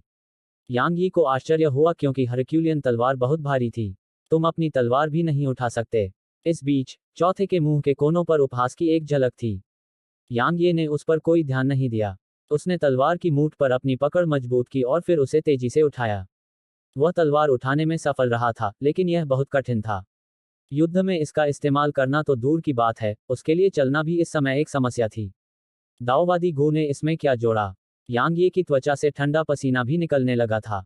अभी उसकी शारीरिक शक्ति कितनी भयानक थी। यह मध्य श्रेणी के अर्ध संत क्षेत्र के राक्षस जानवर के बराबर थी, लेकिन वह वास्तव में इस तलवार को एक हाथ से उठाने में भी असमर्थ था। मेरे पास तुम्हारे लिए समय बर्बाद करने के लिए नहीं है। चौथे ने अपनी हथेली को पलटा और एक सुनहरी छड़ी उसकी मुट्ठी में दिखाई दी। उसने अपनी कलाई को हल्के से हिलाया और फिर कई छड़ की छवियां यांग ये की ओर झुक गईं। यांग ये की आंखें थोड़ी सिकुड़ गईं और उसने अपनी बाईं मुट्ठी से मुक्का मारा। टकराना। उसकी मुट्ठी से एक जोरदार धमाका हुआ और उसके सामने की जगह में अचानक जोरदार कंपन होने लगा। जहां तक छड़ की मूर्तियों का सवाल है, वे इस हद तक प्रहार की गईं कि वे नष्ट हो गईं।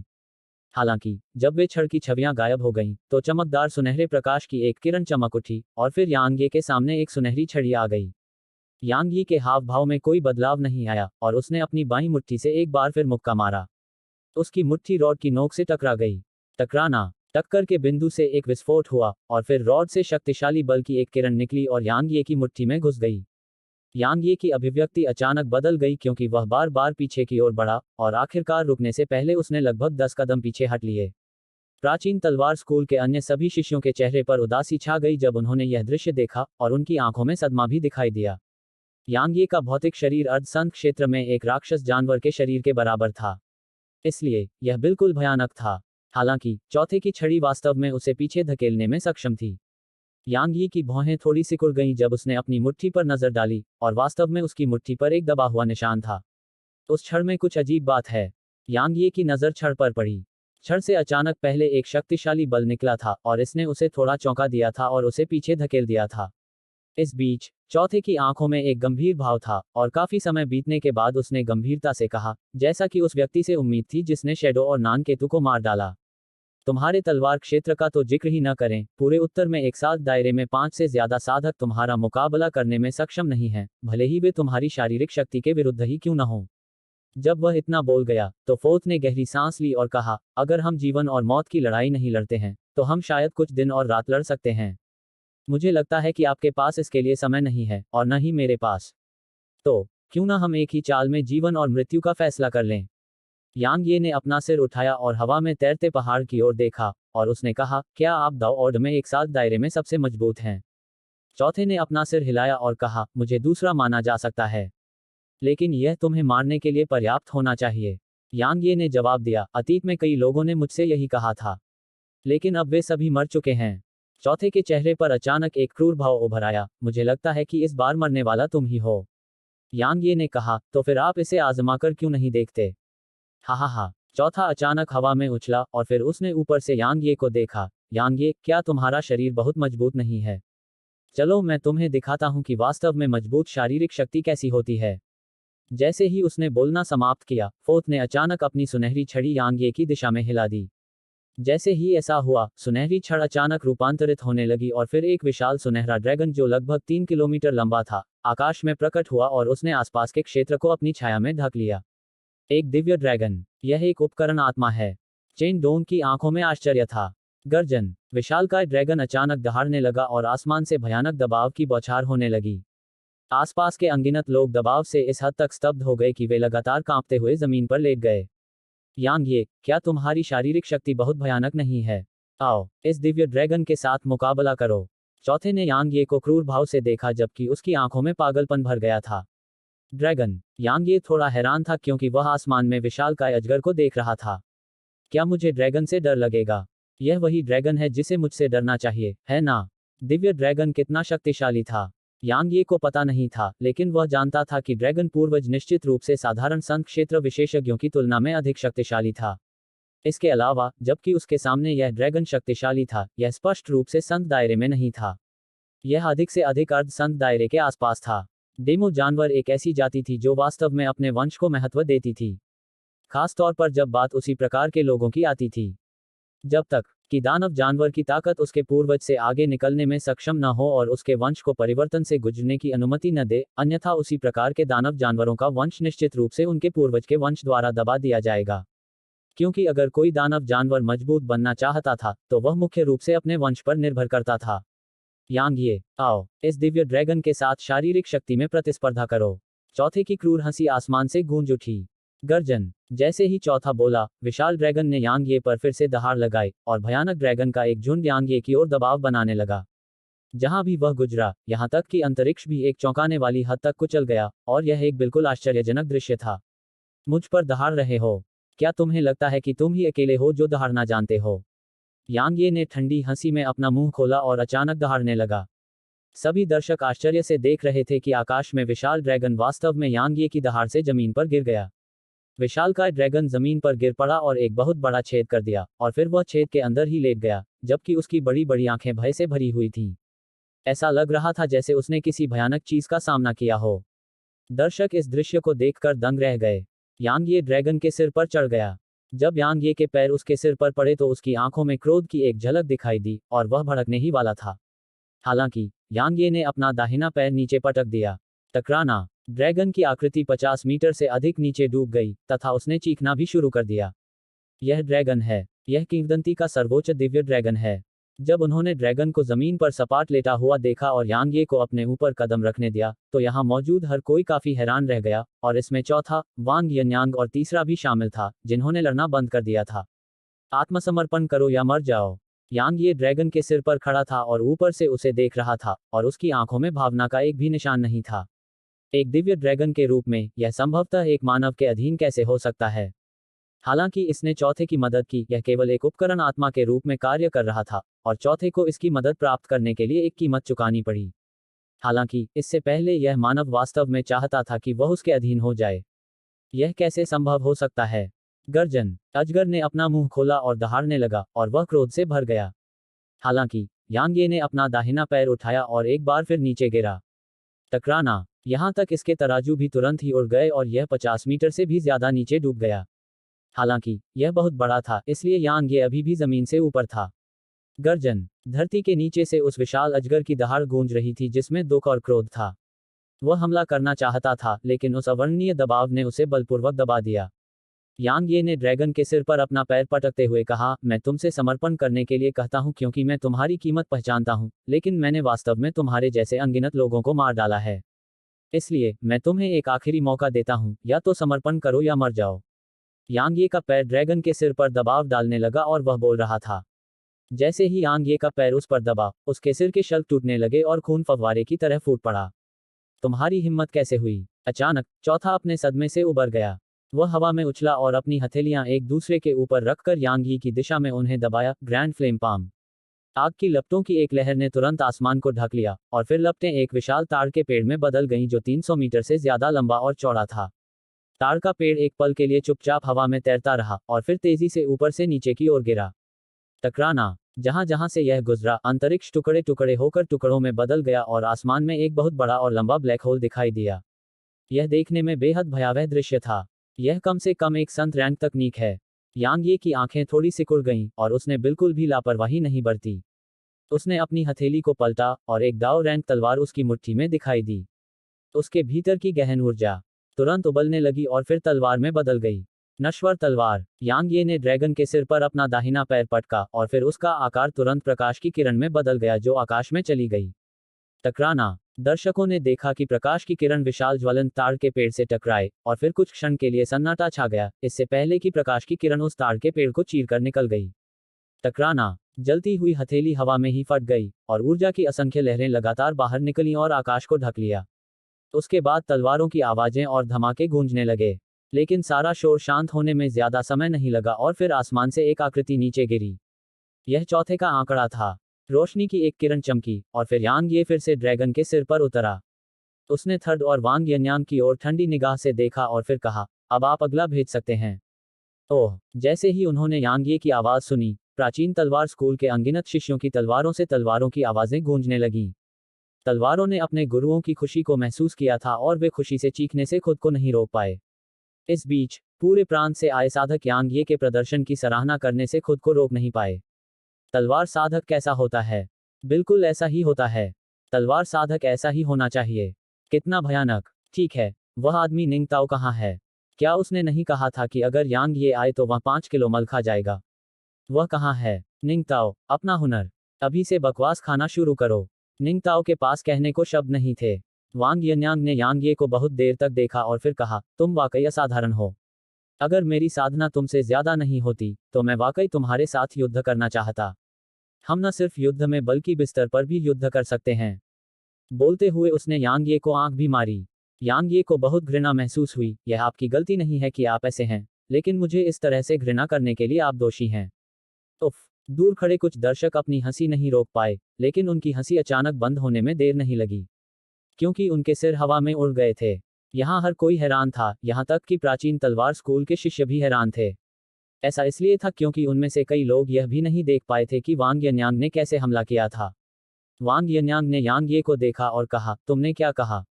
अगर तुम में हिम्मत है तो एक बार और कहो। यांग ये ने ड्रैगन की ओर देखने के लिए अपनी नजरें नीची की, और उसने कहा, यदि मेरे लौटने पर भी तुमने मुझे जवाब देने से इनकार कर दिया, तो मैं तुम्हें तुरंत एक मृत ड्रैगन में बदल दूंगा। जैसे ही उसने बोलना समाप्त किया, यांग ये ने वांग यन्यांग को देखा और उसकी आंखों में क्रूरता की एक झलक दिखाई दी। आपको लगता है कि अर्धसंत क्षेत्र बहुत महान है? हो, जैसे ही उसने बोलना समाप्त किया, यांग ये हवा में उछला और एक प्रकाश की किरण में परिवर्तित हो गया जो वांग यन्यांग की ओर बढ़ा। उसे स्वाभाविक रूप से इस बात का डर नहीं था कि ड्रैगन भाग जाएगा, क्योंकि भागना तो दूर की बात है, वह उसके द्वारा डाले गए रक्त संबंधी दबाव के कारण हिल भी नहीं सकता था। जब उन्होंने यांग ये को वांग यन्यांग पर हमला करते देखा तो आसपास के लोगों में शोर मच गया। उनमें से किसी ने भी नहीं सोचा था कि यांग ये वास्तव में वांग यन्यांग पर हमला करेगा, और इसमें प्राचीन तलवार स्कूल के सदस्य भी शामिल थे। हे भगवान, वह आदमी हाफ सेंट दायरे का विशेषज्ञ है, और वह एक राक्षसी प्रतिभाशाली व्यक्ति भी है जिसने एक बार एक साथ दायरे में हाफ सेंट्स को मार डाला था। लेकिन यांग ये ने वास्तव में उस पर हमला करने की हिम्मत की। क्या यांग ये पागल हो गया है? चेन डोंग और अन्य लोगों ने भी भौहें सिकोड़ी क्योंकि उन्हें लगा कि यांग ये थोड़ा ज्यादा ही उतावला है। यांग ये मजबूत था और उसकी युद्ध शक्ति को असामान्य भी कहा जा सकता था। हालांकि वांग यन्यांग एक अर्धसंत था, इसलिए उनके बीच साधना के पूरे 2 क्षेत्र थे। इसके अलावा वांग यन्यांग एक असाधारण विशेषज्ञ था जो युद्ध करने के लिए भी साधना के अपने क्षेत्र को पार कर सकता था। वांग यन्यांग भी थोड़ा स्तब्ध था। उसने भी कभी नहीं सोचा था कि यांग ये उस पर हमला कर देगा। जैसे ही वह सदमे से उभरा, उसके चेहरे पर तुरंत एक क्रूर भाव उभर आया क्योंकि उसे लगा कि यह उसके प्रति अवमानना एक रूप था। चूंकि तुम मौत की तलाश में इतने उत्सुक हो, तो मैं तुम्हारी इच्छा पूरी करूंगा। वांग यन्यांग की आवाज अचानक एक महिला की आवाज में बदल गई, और उसने बोलना समाप्त करने के बाद हल्के से अपने हाथों को आगे बढ़ाया। उसकी हथेली के बीच से एक बहुरंगी रिबन निकला। रिबन ने यांग यी की तलवार की ऊर्जा पर प्रहार किया, और फिर दोनों हमले हिंसक रूप से कांप उठे, इससे पहले कि एक बड़ा विस्फोट हुआ और ऊर्जा की एक शक्तिशाली लहर तेजी से आसपास की ओर बह गई। प्रकाश की किरण बिखर गई और यांग यी की आकृति पीछे की ओर धकेल दी गई। नश्वर तलवार पहली बार पराजित हुई थी। काश मेरे पास तलवार का इरादा होता, यांग ये ने अपने दिल में धीरे से आह भरी। नश्वर तलवार का कमजोर होना स्वाभाविक रूप से असंभव था, और उसे पीछे धकेले जाने का मुख्य कारण यह था कि इसे तलवार के इरादे से नहीं बढ़ाया गया था। चाहे वह नश्वर तलवार हो या हेवन रेन, तलवार के इरादे के समर्थन के बिना उनकी ताकत कई गुना कमजोर थी। जब तलवार तकनीकों में तीसरे स्तर के स्वर्ग रैंक तलवार के इरादे को जोड़ा गया, तो इसने उन तकनीकों की ताकत को थोड़ा सा ही नहीं बढ़ाया। तुम मुझे क्रोधित करने में सफल हो गए हो। वांग यन्यांग ने अपने चेहरे पर एक उदास भाव के साथ यांग ये की ओर चलना शुरू किया। यहाँ उपस्थित प्राचीन तलवार स्कूल के सभी शिष्य आज यहाँ से जाने का सपना देख सकते हैं। जब से उसने अपना नाम बनाया है, तब से उसे इस तरह से अपमानित नहीं किया गया था। आखिरकार कुछ उच्च पद के अर्धसंत भी उसके खिलाफ जाने की हिम्मत नहीं करेंगे। फिर भी अब इस आदमी यांग ये ने वास्तव में इतने सारे लोगों की आंखों के सामने उसका अपमान किया था। इसलिए दाओ ऑर्डर के संत क्षेत्र के विशेषज्ञ भी उसके दिल में हत्या करने के इरादे को रोक नहीं पाएंगे। शी सांशुई का चेहरा थोड़ा बदल गया जब उसने देखा कि वांग यन्यांग यांग ये की ओर बढ़ रहा है, और वह वांग यन्यांग को रोकने ही वाला था कि अचानक तलवारों की आवाज गूंजी। उसने तेजी से अपना सिर घुमाया और देखा कि यांग ये हवा में उछल गया था जबकि उसके चारों ओर 100 दाओ रैंक की तलवारें तैर रही थीं। वह क्या कर रहा है? शी सांशुई का चेहरा उतर गया। अगर वांग यन्यांग ने यांग ये पर हमला किया होता, तो स्वाभाविक रूप से उसके पास वांग यन्यांग को रोकने का बहाना होता। लेकिन अगर यांग ये ने हमला करने की पहल की होती, तो उसके पास लड़ाई रोकने का कोई कारण नहीं था। इसके अलावा एक बार जब उसने लड़ाई रोकने की कोशिश की, तो दाओ ऑर्डर के विशेषज्ञ उसे जरूर रोकेंगे।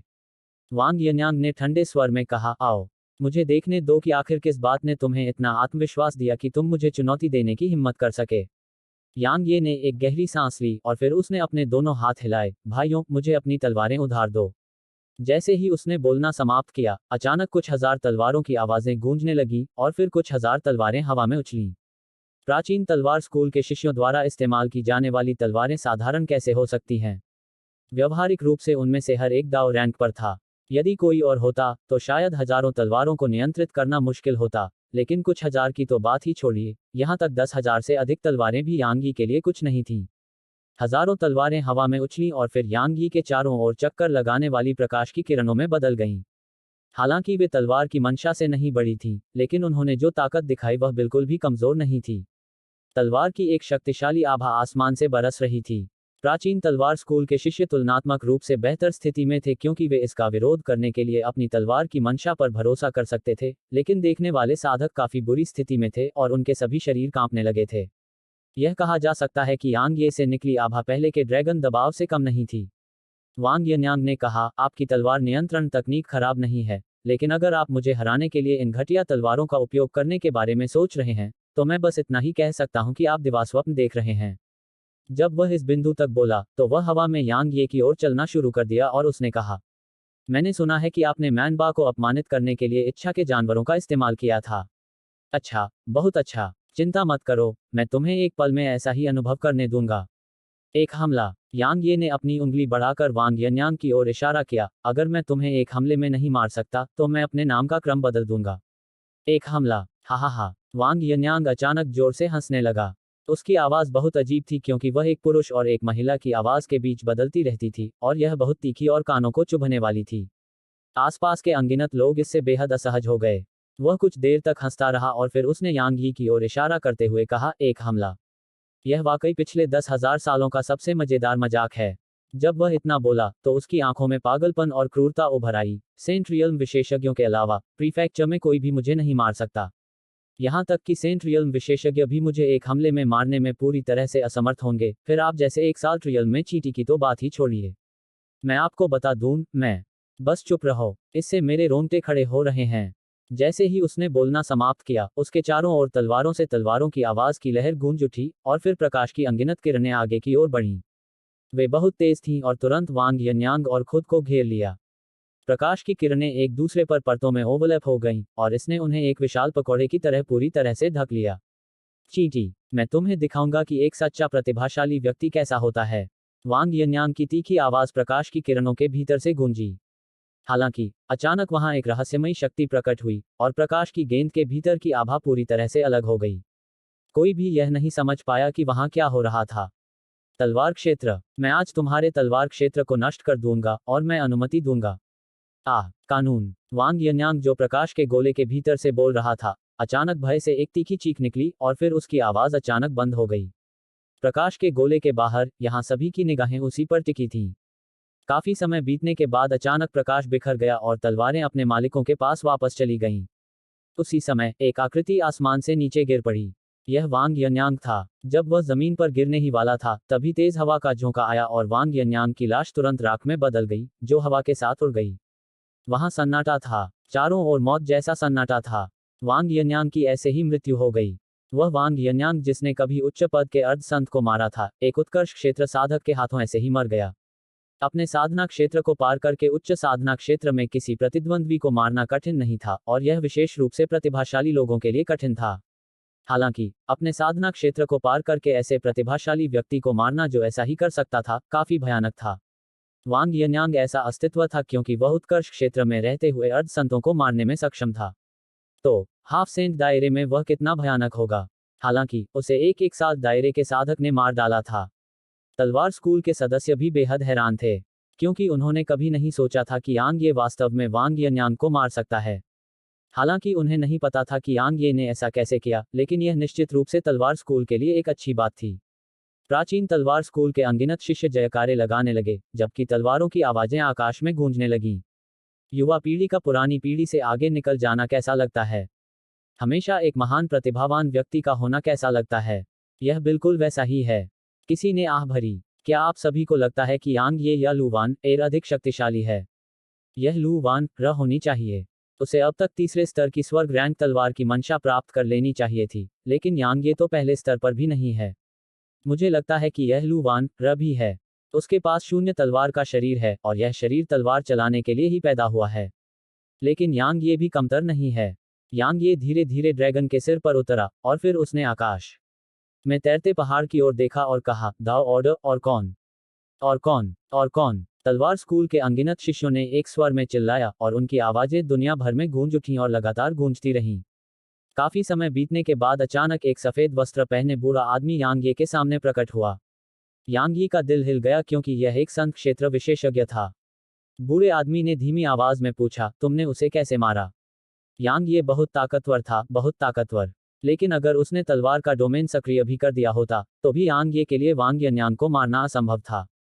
जब यांग ये ने पहले तलवार का डोमेन सक्रिय किया था, तो उसने सोचा था कि यांग ये हताश होकर लड़ रहा है, लेकिन अब ऐसा लगेगा कि ऐसा बिल्कुल नहीं था। यांग ये ने वास्तव में प्रकाश की गेंद के भीतर स्थिति को छिपाने के लिए तलवार का डोमेन सक्रिय किया था। दूसरे शब्दों में, यांग ये के पास कुछ और तुरुप के पत्ते हो सकते हैं।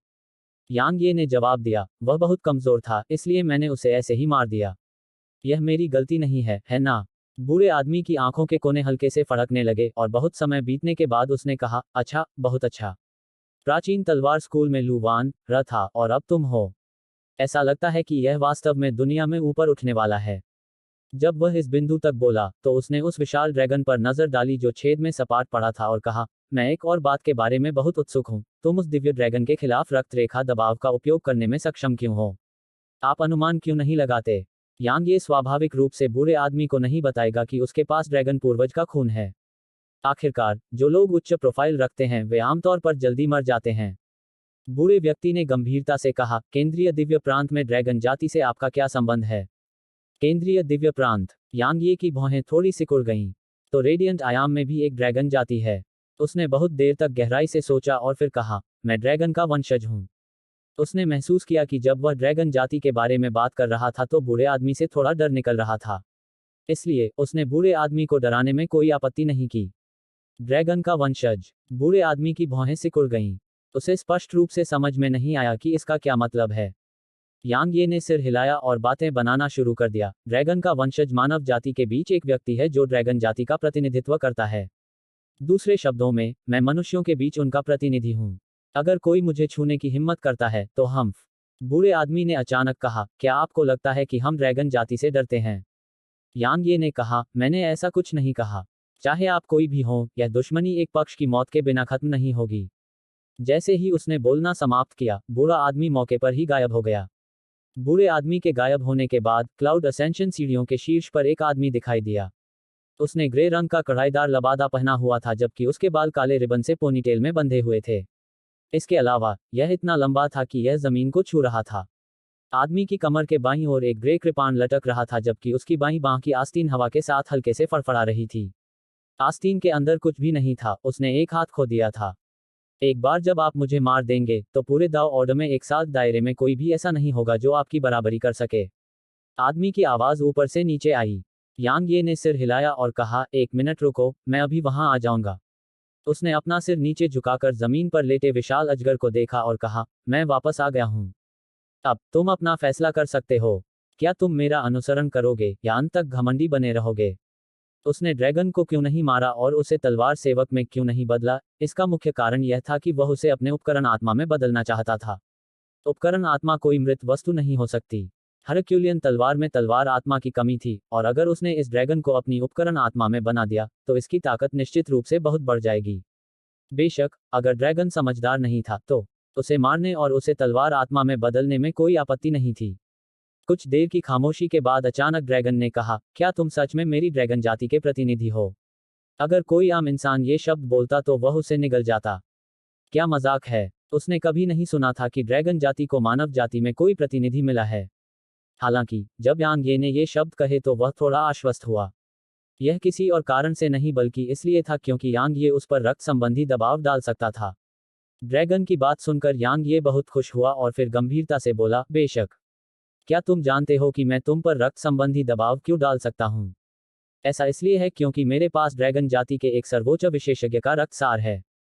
उस सर्वोच्च विशेषज्ञ ने कहा कि अगर मुझे दुनिया भर में यात्रा करते समय कोई ऐसा ड्रैगन मिला जिसने ड्रैगन जाति के नियमों का उल्लंघन किया है तो मुझे पहले उसे मारने और बाद में रिपोर्ट करने की अनुमति है।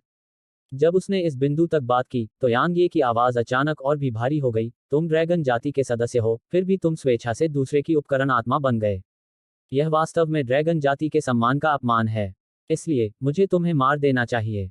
हालांकि इस तरह की साधना प्राप्त करने के लिए तुम्हारे सामने आने वाली कठिनाइयों को ध्यान में रखते हुए मैं तुम्हें नहीं मारूंगा और भविष्य में कुलपति के सामने तुम्हारी प्रशंसा भी करूंगा। सचमुच? ड्रैगन अचानक उत्साहित हो गया। यांग ये ने गंभीरता से कहा, मैं किसी भी हालत में ड्रैगन का वंशज हूं। मैं तुम्हें धोखा क्यों दूंगा? ड्रैगन ने बहुत देर तक गहराई से सोचा और फिर कहा, ठीक है, मैं तुम्हारा अनुसरण करने को तैयार हूं। तुम्हें इस फैसले पर पछतावा नहीं होगा। जैसे ही उसने बोलना समाप्त किया, यांग ये ने अपना दाहिना हाथ हिलाया और ड्रैगन को प्राचीन म्यान के अंदर रख दिया। उसने यह नहीं देखा था कि प्राचीन म्यान के भीतर कितनी बड़ी जगह है। किसी भी मामले में उसे यकीन था कि इसमें कुछ दर्जन ड्रैगन को रखने में भी कोई समस्या नहीं होगी। इस बीच चेन डोंग यांग ये के पास गया और बोला, दिव्य ड्रैगन प्राप्त करने के लिए बधाई। जब वह इस बिंदु तक बोला तो उसने उनके सामने सीढ़ियों की ओर इशारा किया और पूछा, क्या आप उन सीढ़ियों पर चढ़ने में रुचि रखते हैं? यांग ये ने पूछा, क्या इसमें कुछ खास बात है? चेन डोंग ने सपाट लहजे में कहा, कुछ खास नहीं। लेकिन अगर आप इसके अंत तक पहुंच सकते हैं, तो मुझे लगता है कि दाओ ऑर्डर के चेहरों पर निश्चित रूप से एक बेहद भद्दा भाव होगा। यांग यी की भौहें थोड़ी सिकुड़ गईं। क्या यह बहुत मुश्किल है? चेन डोंग ने जवाब दिया, यह इतना मुश्किल नहीं है। एक बार कोशिश करने पर आपको पता चल जाएगा। यांग ये ने एक पल के लिए गहराई से सोचा और फिर कहा, तो मैं इसे आजमा कर देखूंगा। अपनी बात खत्म करते ही वह उस ओर चलने लगा। जैसे ही उसने यांग ये को क्लाउड असेंशन सीढ़ियों की ओर जाते देखा, गुयानजोंग अचानक चेन डोंग के पास गया और कहा, क्या उसे इस तरह से धोखा देना वास्तव में अच्छा है? चेन डोंग ने कंधे उचका दिए, मैंने उसे धोखा नहीं दिया। वह स्वेच्छा से गया था। गुयानजोंग अवाक रह गया। देखो, यांग ये क्लाउड असेंशन सीढ़ियां चढ़ने का इरादा रखता है। हेलो दोस्तों, आप सभी लोगों से एक रिक्वेस्ट है कि कृपया एमपी स्टोरी बॉय चैनल को सब्सक्राइब करें और वीडियो को लाइक करें। कमेंट करना मत भूलिए। धन्यवाद।